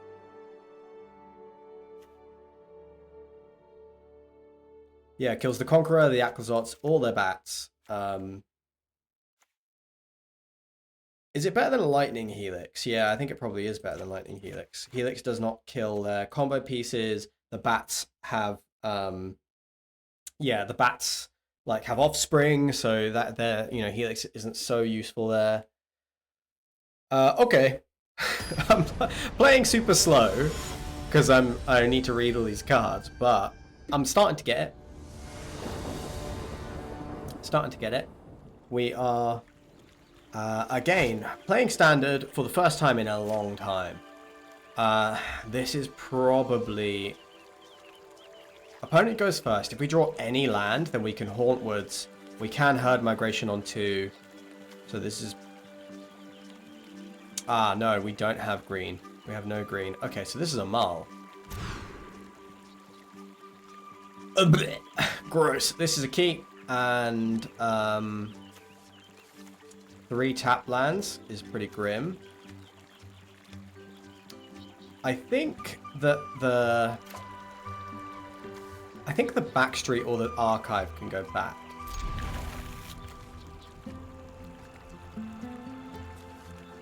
Perfect hand because 1 Beans gets batted, yeah. So I think, yeah, either of these are the same really, the Archive and the white-black ban. Duress.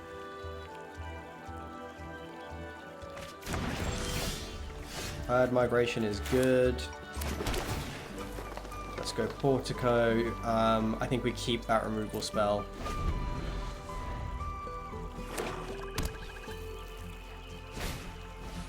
Duress.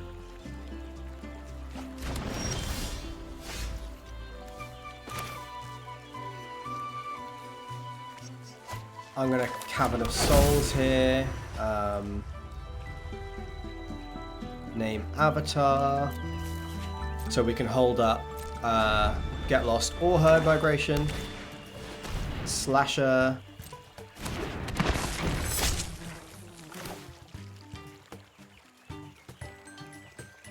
Do I do this now?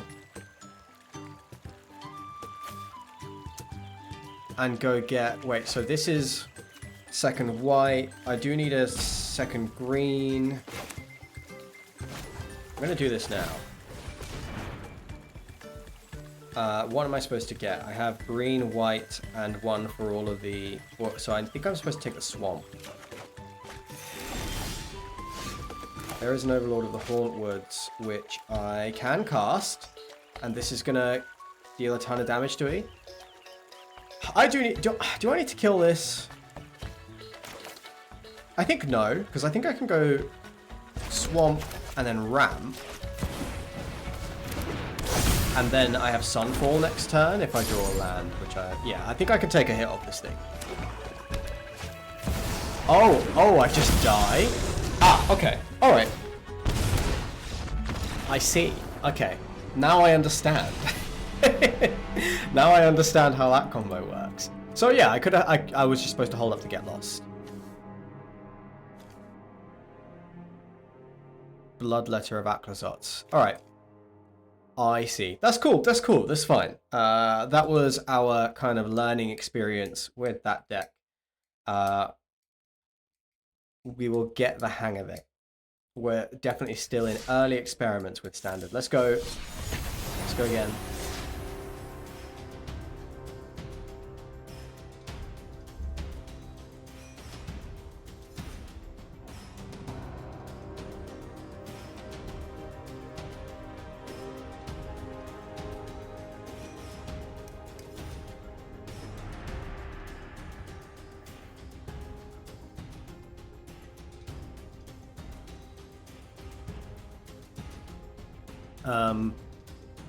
Mono black deck seems pretty budget friendly and strong. Yeah, definitely. And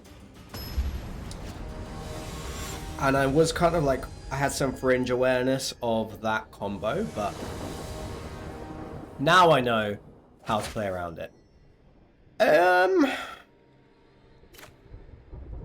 Opponent goes first. We aren't doing anything till turn 4, but we do have a Get Lost in hand. I think this is a keep.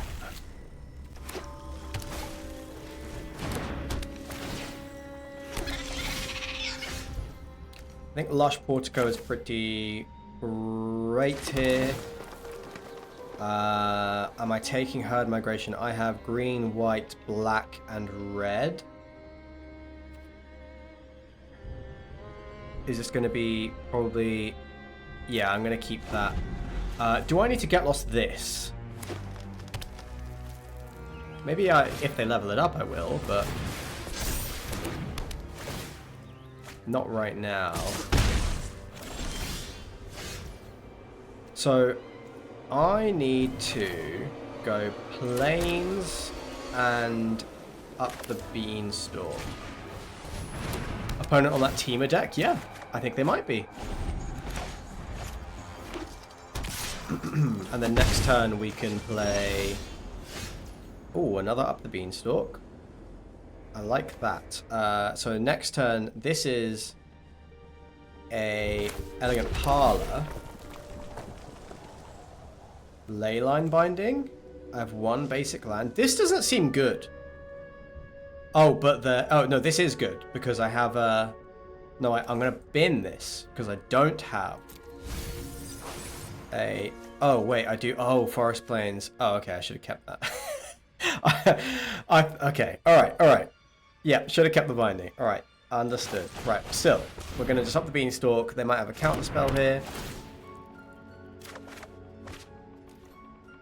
Right, yeah, I understand how binding works now. Opponent is on our Teamer deck.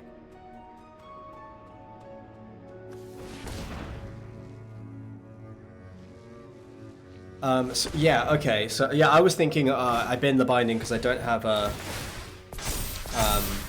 the Everywhere land, so it's not very good, but now I understand it. It's land types. I've never played with binding before. Okay, big swing for the opponent. But then we start playing Overlord of the Boiler Villages. And that hopefully stabilizes the board.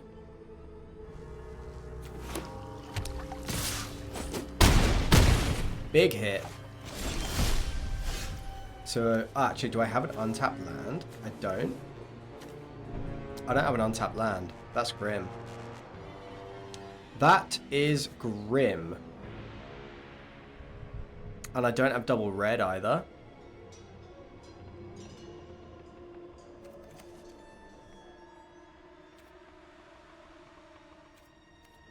Grim. Okay, so Lush Portico. There's a second Leyline Binding.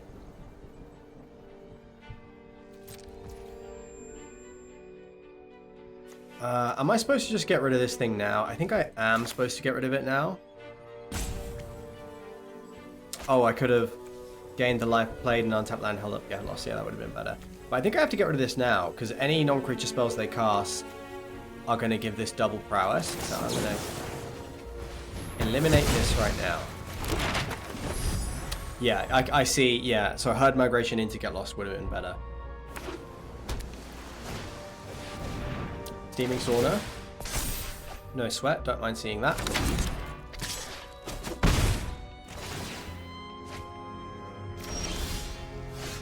Leyline Binding does answer that fairly well. Man, I can't do anything. Am I gonna just die to this?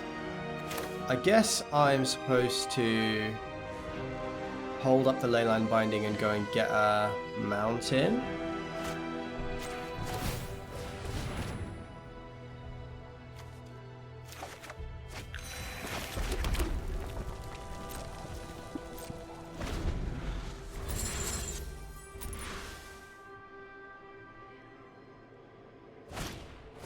Bushwhack.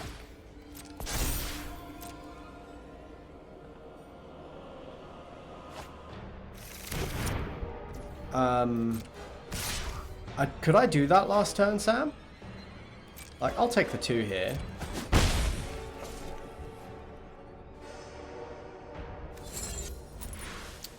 And I think I'll probably Leyline Binding the... Oh, do I do this now? Do I care about them drawing a card each turn? I think I'm going to Leyline Binding the Storm Chaser's talent, because they're going to get back... Actually, no. I think I'm going to Leyline Binding the...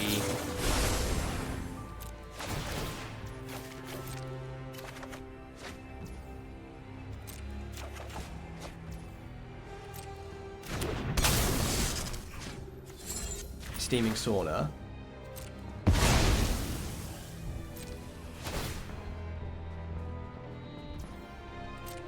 They return and analyze the pollen. Fine.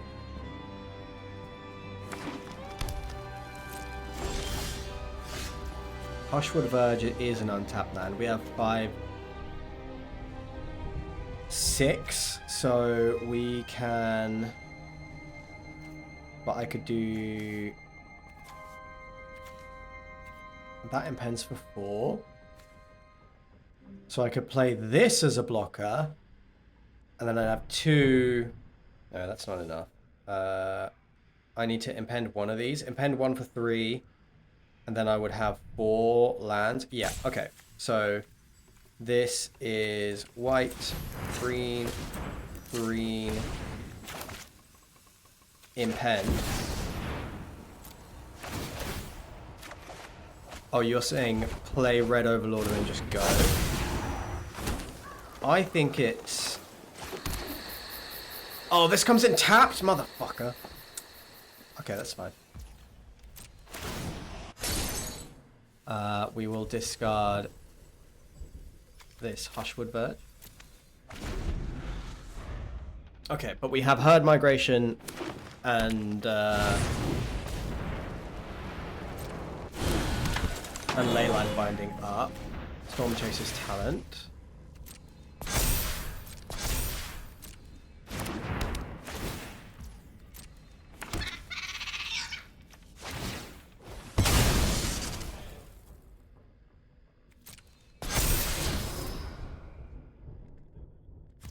Enduring Vitality on the top, and they're keeping it. They have an attack with 3.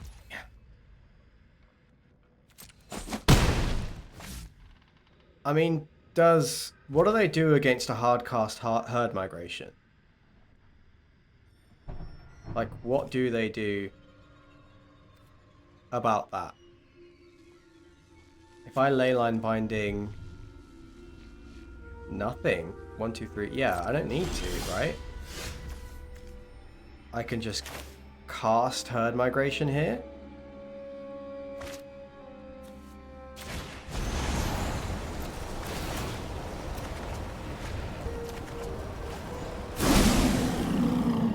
And still hold up leyline binding. The impact cost, I think, should only be played on curve. Okay, alright. We drop the... We don't need this, right?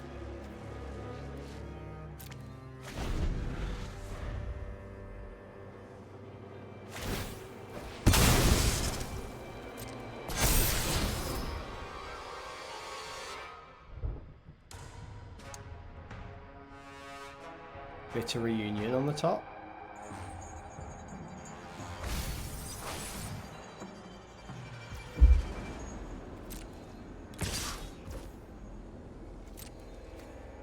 I mean, we can just double block this, right? Do they have a combat trick?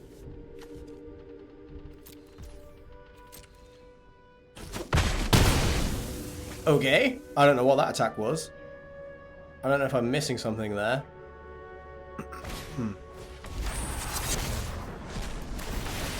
Oh, they wanted to get something in their graveyard. And then they search the library for a creature or land, reveal it, put it into their hand. Okay. They take Valley Flood Caller.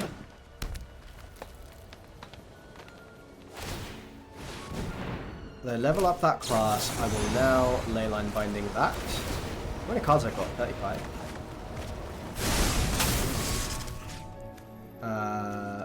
This one.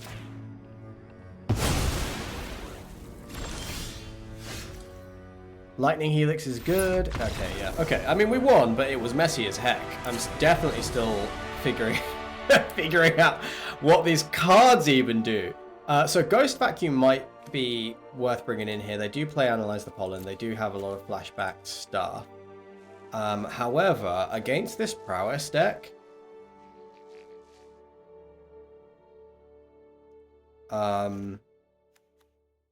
Helix doesn't seem as strong, because their creatures can grow at instant speed. Ghost Vacuum seems good. Frillback, do you think... Oh yeah, exile their graveyard. Yeah, honestly, I don't know why you have both of these. I don't feel like you need both of these.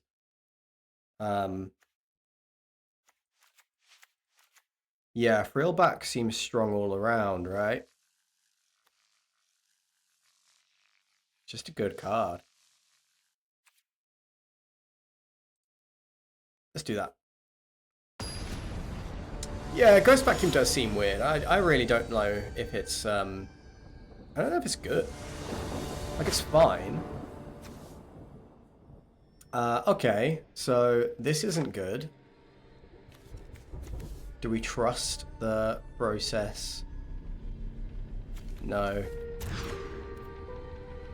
This is better. We put back... I don't know if the planes is important. It's not. Maybe it was actually. Maybe turn 2, like playing on curve would have been nice, but... Lush Port goes for days. Get Lost. Keep.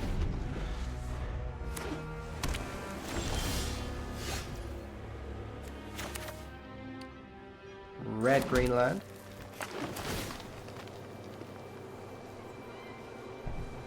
Untapped land for Frillback next turn. I don't need that. Let's just play off curve. We have Mountain, Forest, and Plains right now. 4-patch Maker Food.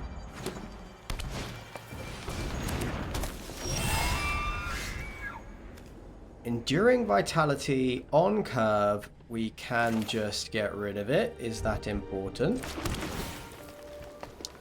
I don't think so. Do I want a herd migration? Yes. Wait, do I?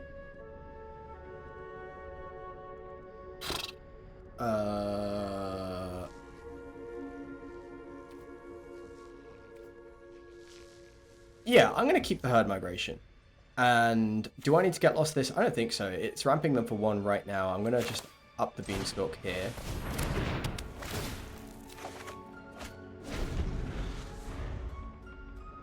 They seem to not really have much game against a herd migration, like a hard cast herd migration, so let's try and get there. We have the cards to get there. So let's play the control game against them. Thunder Trap Trainer. They find a 4-patch formation.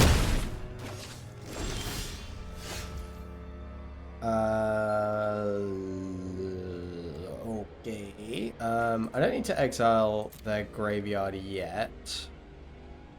I think I'm just playing a Portico. Backstreet. Key. And, I mean, this might just be passing. 4-patch is pretty strong. Destroy an enchantment. Oh, yeah, I see. Yeah, so it can destroy all of our stuff. Okay, but this is fine. Thunder Trap Trainer. Do I need to get this gone right now? Before they get their value from it? Maybe I'm just going to do that now and get the Enduring Vitality off the battlefield.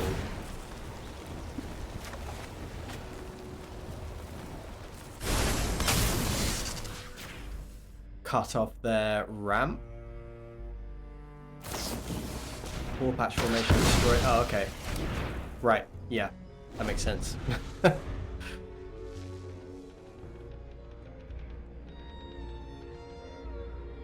That makes sense. But we're drawing them into a Sunfall next turn. That's what we're doing. Not that... No. That's complete bullshit. That was not... That was definitely a blunder. Song of Titans. Awesome Sunfall next turn. Look at that. See, we were drawing them into a Sunfall the whole time. So we go Cavern of Souls. Naming. Avatar. And then Sunfall.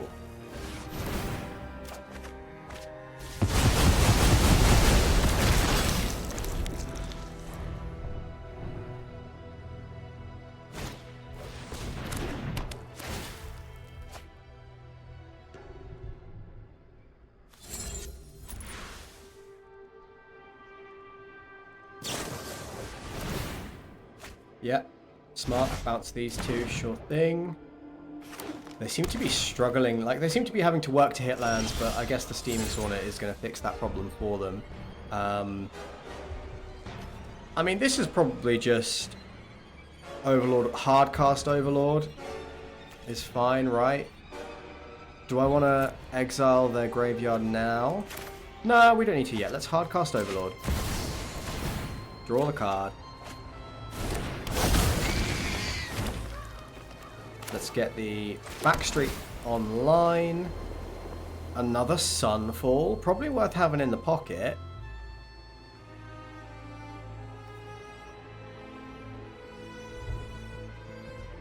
I'll keep it.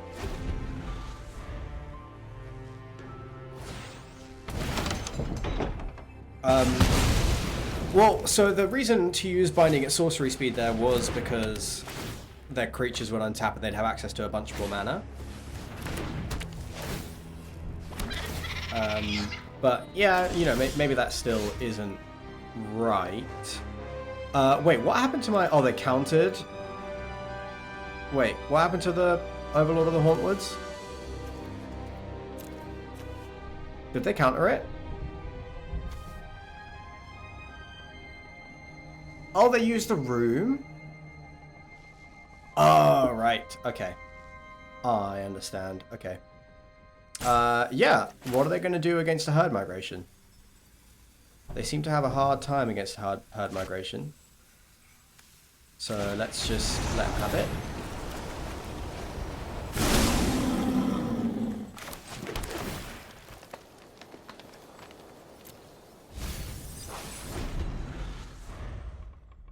They have so many cards in their hand. They're drawing so many cards. Oh, yeah, Frillback, Kill the Room. Okay, yeah.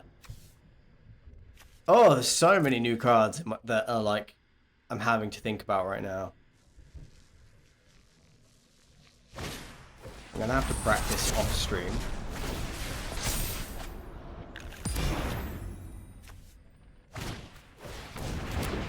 I shouldn't have let their graveyard build up that much, eh?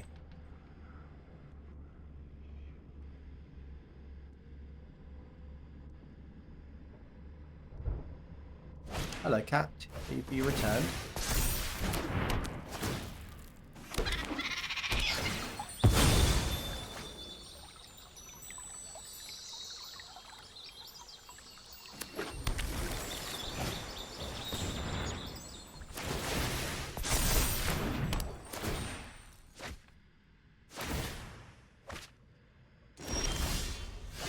Okay, there is a get lost. If I mean, this is 5 3/3s. Should I just get lost their 2 creatures and then deal 15? That doesn't seem very good. Let's just attack.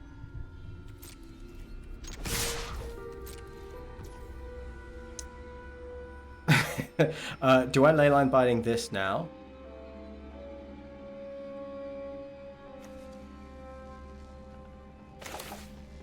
Yes. I think I do.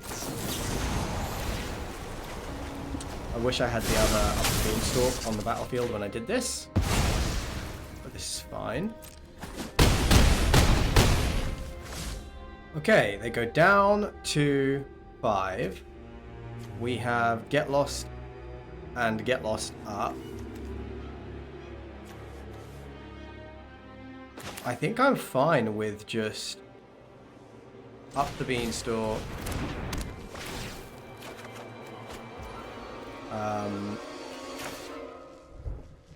Up the beanstalk. Play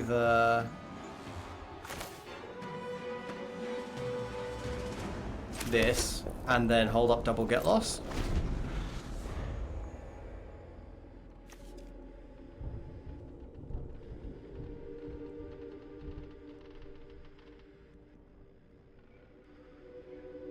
Does Frillback turn off the Storm Chasers?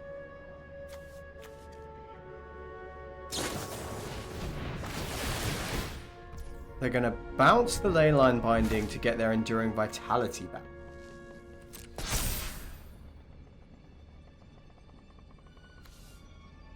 They're going to make another 1/1. They play this. I think that's fine. I don't care.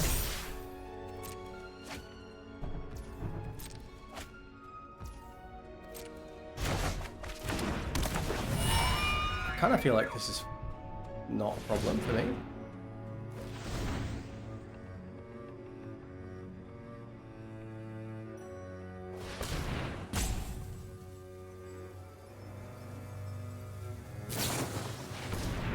Valley Bloodcaller comes down, but their creatures are now tapped. So that doesn't seem very good. Yeah, but their creatures do not have haste, so I still... Oh, this untaps them. Oh, shit. Oh, a combo. Balls. Okay, do I have to destroy this now? I'm gonna try it.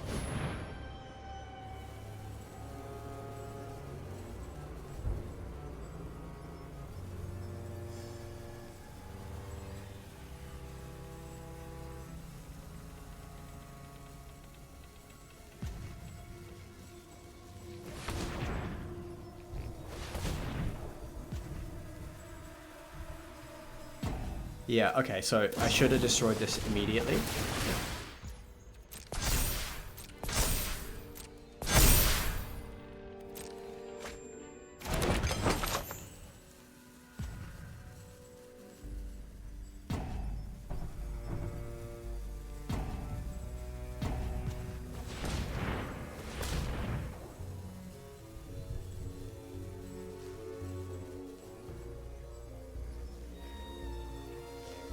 we do still have a remover spell up, so yeah, I mean, but they have to execute their combo right now.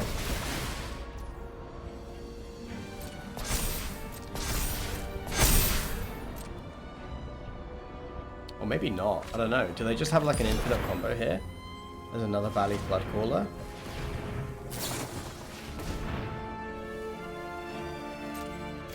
So right now they have 2 mana open.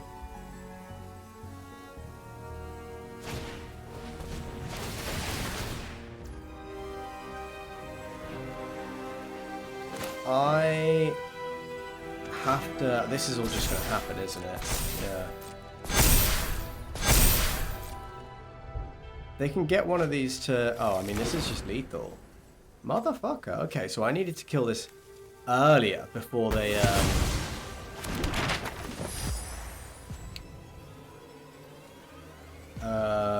Yeah, this is GG. Shit, man. Oh, no, it's not GG.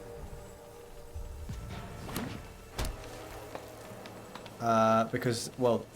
I mean, if I can remove one of these, then it's not GG.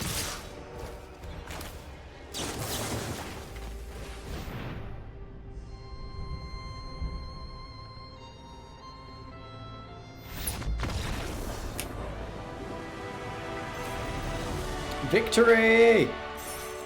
And we are learning. We are slowly learning. Opponent's an idiot? Leyline was face up? What do you mean? What do you mean? Oh, they could see Leyline. That's true, yeah. So they always knew that was an option. Maybe they had a 4-patch formation in hand. So they knew that they could deal with a Leyline. But they didn't know... yeah, but they couldn't deal with a Get Lost. You know what I'm saying? Frickin' bronze players, am I right? Yeah, I have got to practice with this deck off stream, because I'm playing like I've never played Magic before. Having to read all the cards sucks.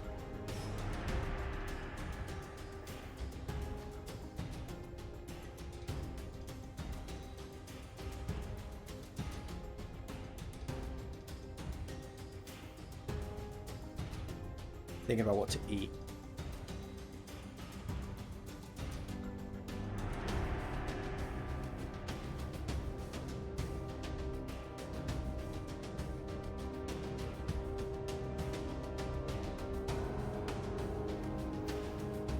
What do I want to eat?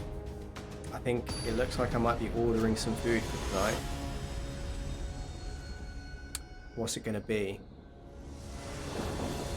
Seeing one removal split face up means you should try and pump your altars to 14 first. Yeah, I agree.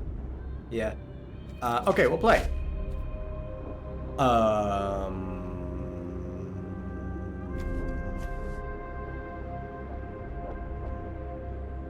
I'm gonna keep this, yeah. We go Elegant Parlor. Overlord of the Mistmoors, there's a good card. Meticulous Archive. Up the Beanstalk, now we're talking. Is this a counter spell? Are there 2 mana counter spells?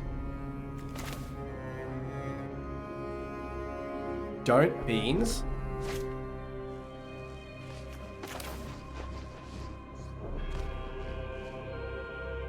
Oh right, yeah, the Mastermind draws them a card as well, right? So I don't want any lands, that's for sure.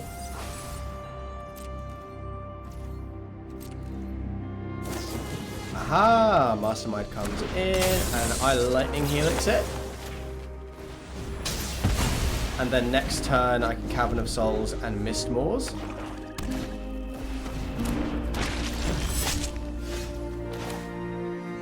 Cavern of Souls.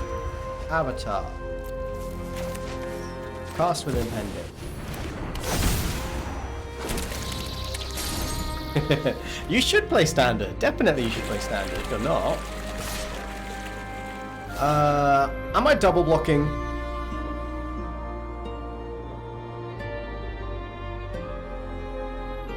comes in with 2 stun counters on it, so it is more efficient to double block.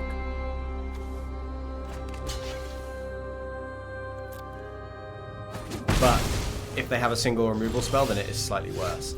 That is a good card.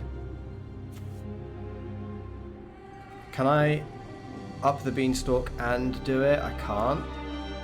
Do I want to save it? Do I want to save this? And hardcast it next turn? Yeah, I think I... Forest Beans.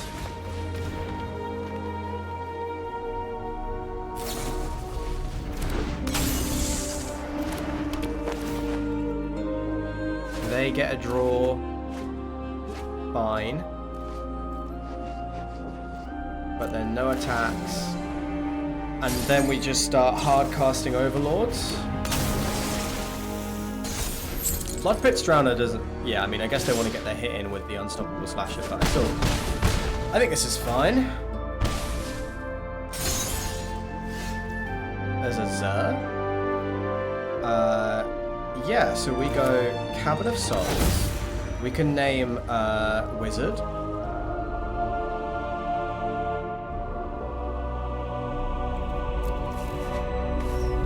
Just in case that's, you know, relevant at all. And then we can hard cast an Overlord. Oh, well, do they just have a counter spell? They could just have a counter spell, right?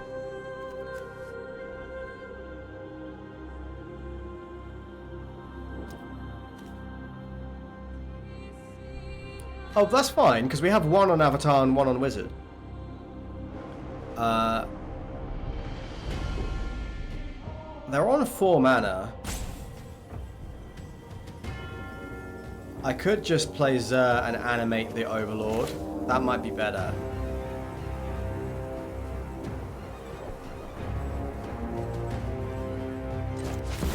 That might be better.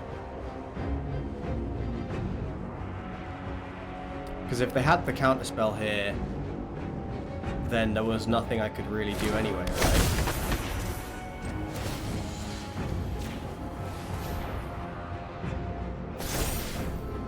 Oh, right! Cavern of Souls makes it uncounterable! That's why it's in the deck! I see. Okay, I see. Okay, but this is still fine. Nope. No real use cutting down. Oh, and then they have the kill spell for the motherfucker. Okay. Do they just win?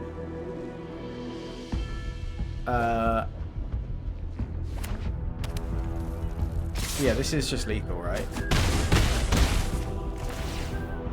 I go down to 1. Okay, hard mode.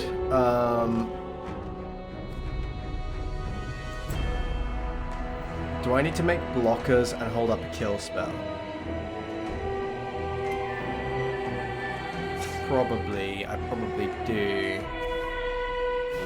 I probably need to make 2 blockers and hold up a get loss.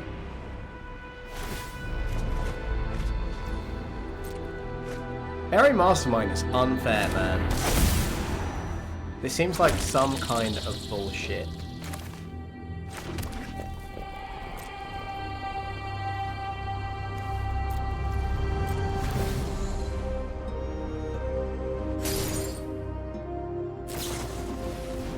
Blood Pit's Drowner. I mean, that does just win the game, doesn't it? Actually, no. Yes. No. Yes, it does.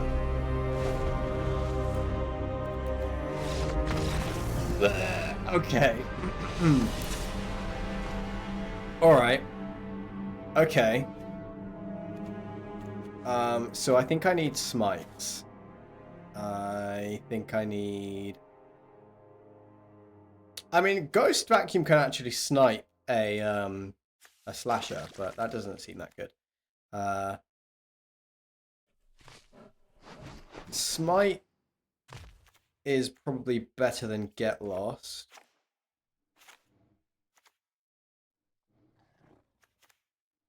Demir. God, yeah, I don't know how to sideboard. I don't know anything about these decks. But if it is a mid-range deck, I mean, how do they win? They have like Kaitos and stuff. I'm just gonna play this. Dimir control, really? What, with the unstoppable slasher? Didn't feel very control-y. Helixes. Keep.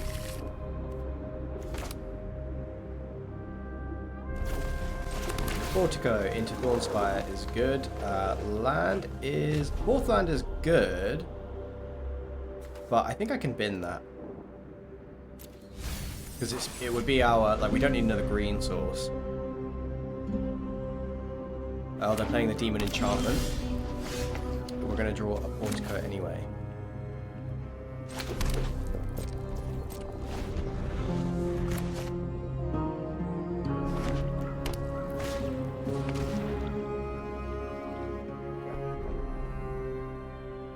Okay. I mean, they can only take Overlord.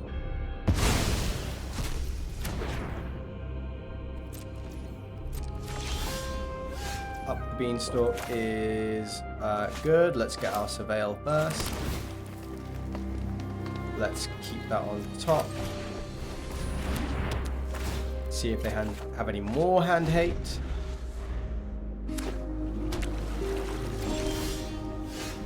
Okay, so now we Cavern of Souls, Avatar. Let's just do this now. We have plenty of removal in our hand. They didn't have a Fairy Mastermind.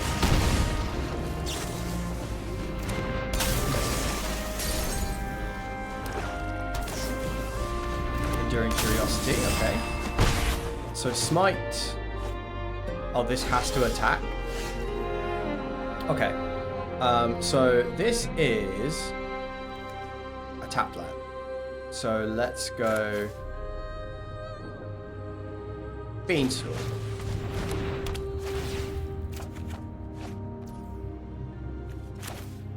Land.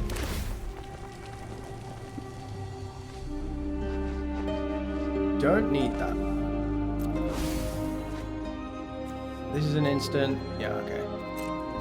So we can just pass it.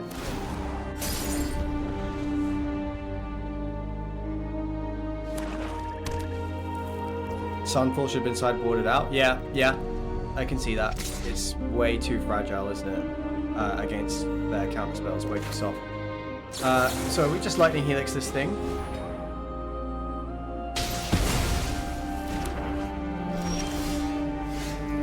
Another Beanstalk. Let's do it. Let's hold. Yep, let's do it.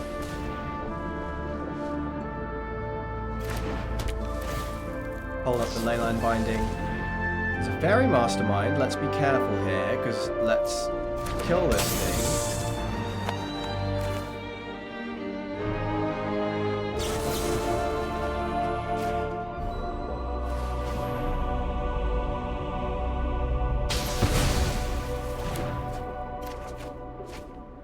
Oh, Elspeth Smite is, yeah, really good into, yeah, just really good in this spot to have two. Just means that it keeps them off cards, keeps them off attack, so these are some pretty good top decks.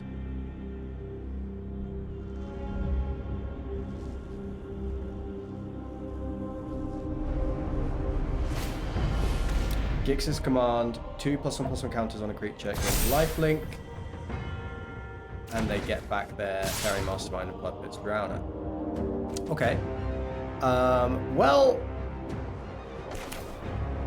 that is rather good, but that's fine. Because they're going to draw a card here.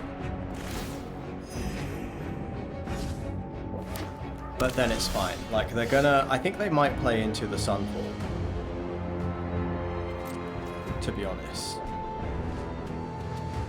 I don't know, do I just Sunfall here while I've got the chance? Draw 3 cards. and they're tapped out. They have to rebuild their board. Yeah, let's just do it. Overlord comes online.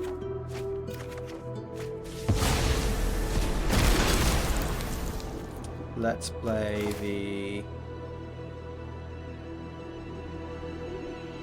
Portico. They don't have anything with haste. Drop the land.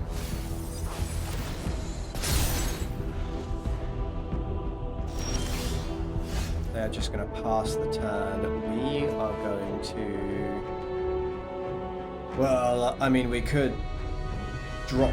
Can we get Zer online? I don't have any way to get Zer online. Because I don't have blue or black. So let's just attack.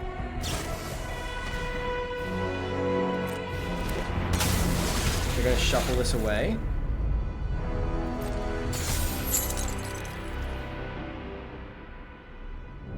I mean, do we Sunfall this? And then they try and get their Fairy Mastermind into play to draw 3 cards. No. No, let's just play this. Is this only as a sorcery? No. Hold up, Leyline Binding, and chill. Enduring Curiosity. We'll take that out now. We will take that out now.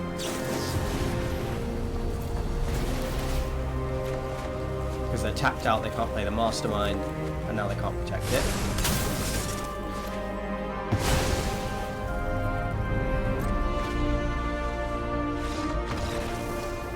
Scooped it up. Okay. So. Yeah, maybe Sunfall is just too fragile, running into counter spells. That was a weird concede. I don't think they were out of it. They had loads of cards in hand. Let me see. Is Paw Patch Formation good? It hits the fairies. It hits the Enduring Curiosity. On the play, no, I think they'll always be able to protect. Like, most of the time, they're going to be able to protect against Sunfall. I think we got lucky being able to cast it in that game. We got 4 cards we want to bring in. It might be 3 Get Lost and a Paw Patch. Paw Patch hits enough stuff.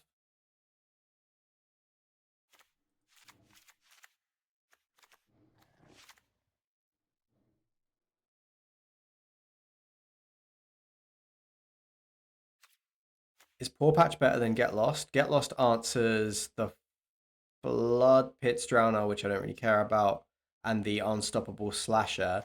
But Paw Patch hits actually the scarier creatures, to be honest. So I think it might be like this. 3 Paw Patch. Oh yeah, we haven't seen Kaito yet. That's true. Okay. Yeah, so on the draw, we have more cheap removal. But yeah, I do think Sunfall is, like, it was good in that game, which I think makes them even more likely to maybe try and play around it, or, like, be prepared to counter it. But I think it's too fragile. This is a really good hand.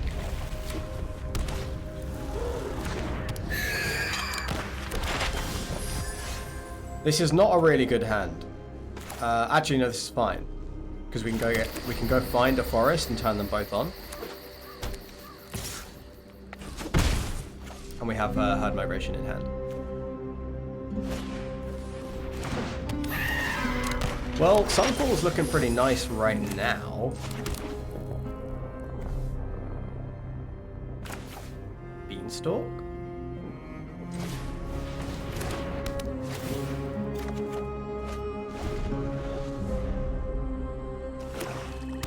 A forest turns everything online. They're gonna take. Are they gonna, yeah, I mean, they can take either of these.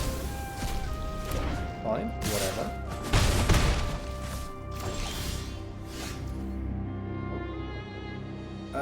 Overlord of the Mistborns. Alright, so this has to be Herd Migration.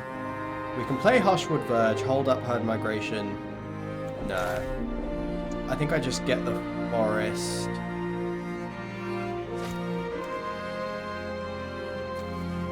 Do I get the plains?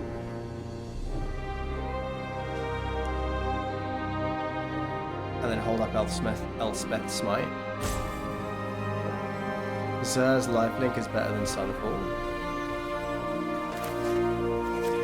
Okay. I think I want to get the plains. Hold up the Elspeth's Smite. And then enable Cavern of Souls Overlord next turn. And I wanted to do that because I want to hit a Fairy Mastermind with Smite.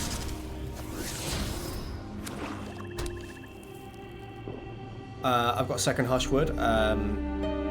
Yes, but, well, if they tap out, then we'll just go Hushwood into Mistmoors, but if they don't, then we'll Cavern of Souls it. Pretty good against these Spyglass Sirens. Not attacking with the Fairy Mastermind. Very smart.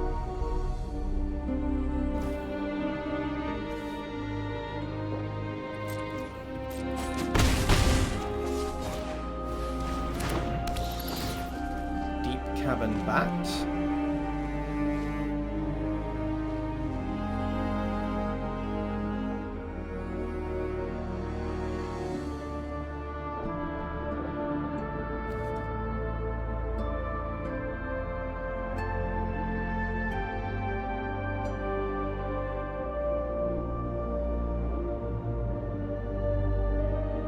Tough choice. And I don't know what to do now, because they, like, not attacking with the Fairy Mastermind was super smart, to be honest. They took an Overlord of the Mistmoors, we just drew another one. They are tapped out, so we will play Hushwood Verge. I don't like letting them draw a card here, but I think it's fine.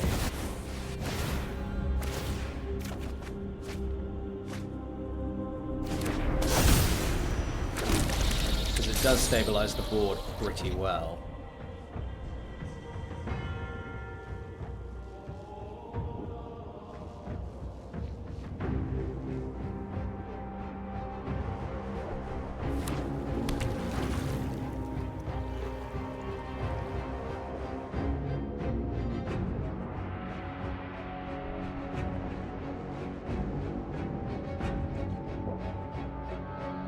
Yeah, I mean, Lightning Helix would be much better, yeah, than Elspeth Smite here.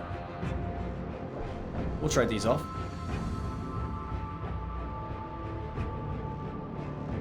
Especially because they don't know about the third Overlord of the Mistmoors in hand.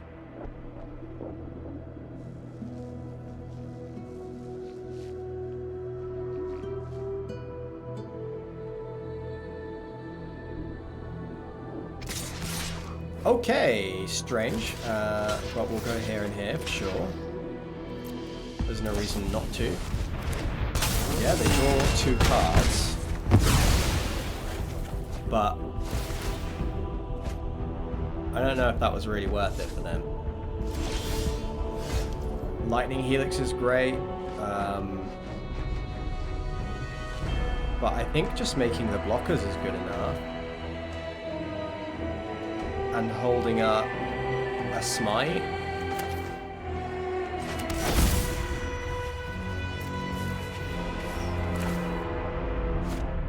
Yeah, we cast this with Impending, hold up a Smite.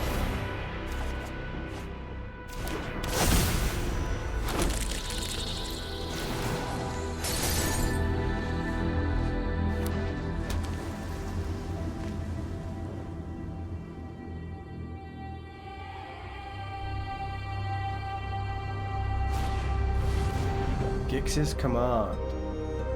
Frustratingly good card.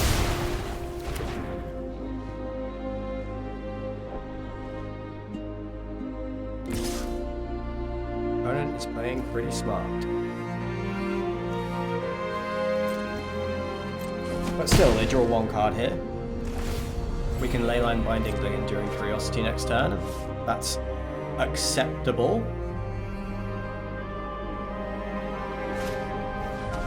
Rooms of Steel and Oil, they take the Overlord and Mistmores. Yeah, okay, so I need to leyline binding this. This island makes it cheaper, right? But this is also a Plains island.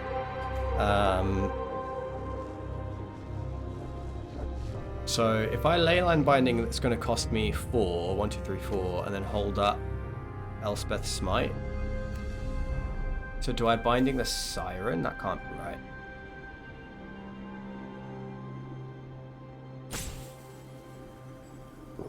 So if I go island, then 1, 2, 3, 4, and then hold up Get Lost. Yeah, play the island, hold up binding and Get Lost. I think I should just binding now.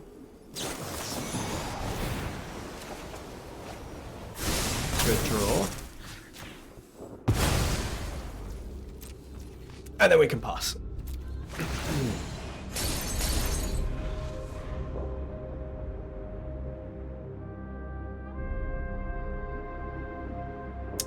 Okay, deck is quite fun. I am enjoying it.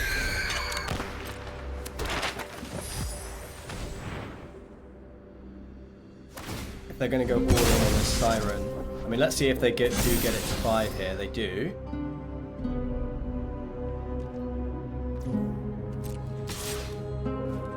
We will Get Lost this.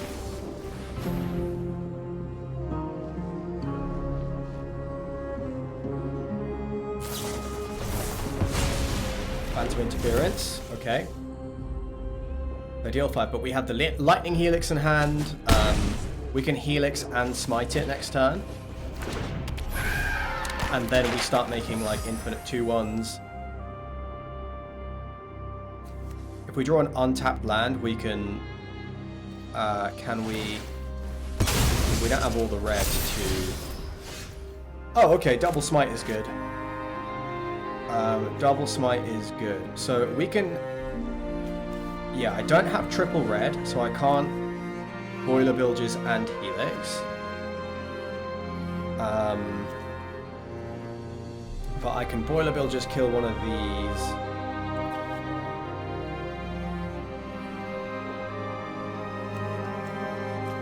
Tricky. I think I have to impend this.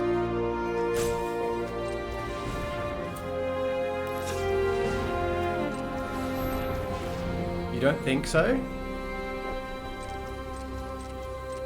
Okay, well, let's see what's on top, shall we? Cavern of Souls. Oh, they have to go for the throat, so...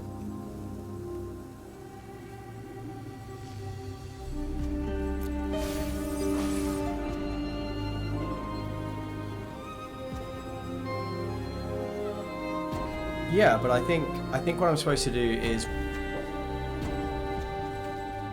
take out one of these 1/1s. Need to smite the Siren while I have the chance. Well, smite, I can't use it right now. I think what I have to do is, I'm pretty sure this is right. I think it's impend this.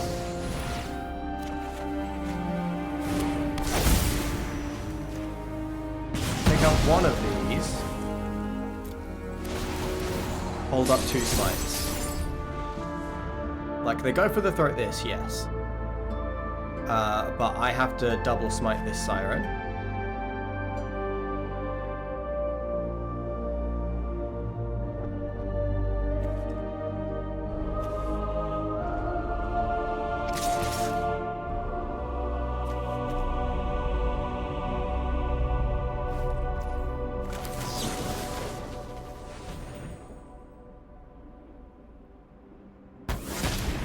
The last card is a counter spell, then that's rough, but it's not. So we are fine.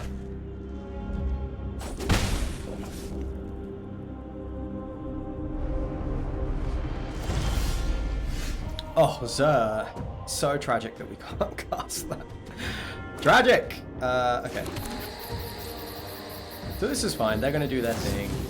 They're going to go for this. I could just Helix this now before they draw the card. Yeah, I'm going to do that.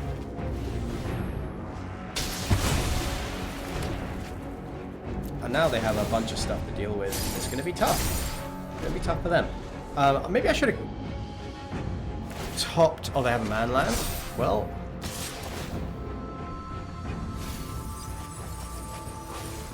I think I take the 4.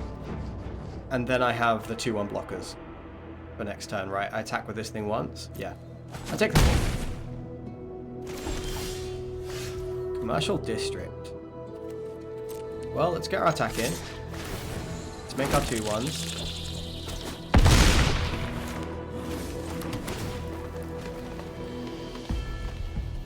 I'll keep that.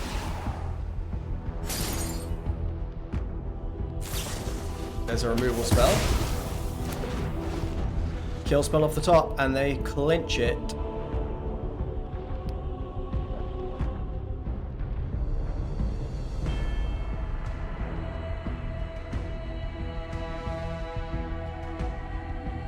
They don't have it.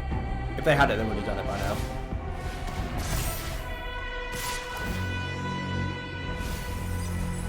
Oh, right. There was no point keeping the Get Lost on top because it was going to get milled anyway.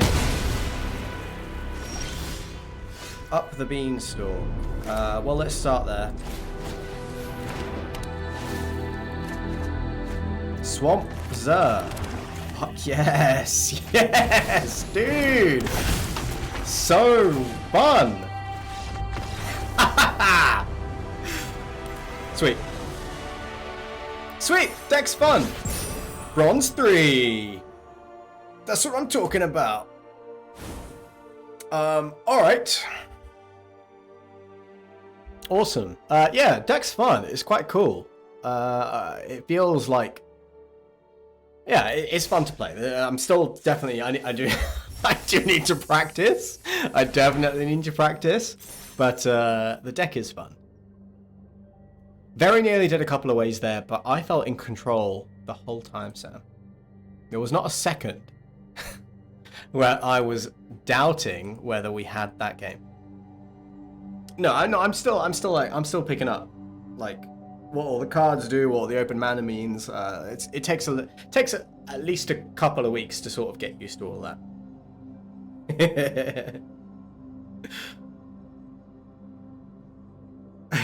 All right. So, hey, we've been streaming for 3.5 hours. I need to hook myself up with some food, so I think I might wrap up the stream there, grab something to eat, but we are going to be live again on Sunday. And then I'm going to be on a business trip all of next week. So no stream on Tuesday, no stream next Friday, and then we'll be back next Sunday. So I'm going to wrap up the stream there, but thank you for joining me. Let me just play some music.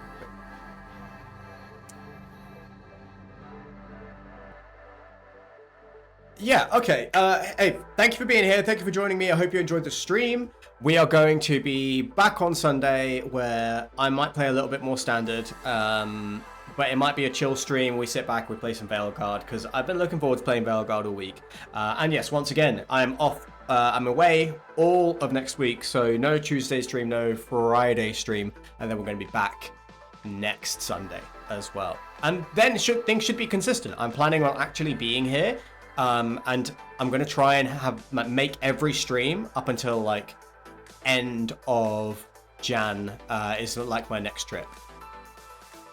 Gonna try out the Selesnya deck for sure. Beanstalk Overlords looks like a lot of fun. Yeah, I really like it. It is a lot of fun. So yeah, through December and January is going to be my time to really focus on the content, focus on the stream. I've kind of been scrambling with all of that for a little while. Well, really since we started. So I'm looking forward to it, and I hope you guys are too. But anyway, that is that all remains to be seen. So have a fantastic weekend, and I will catch you again on Sunday for another stream. Bye.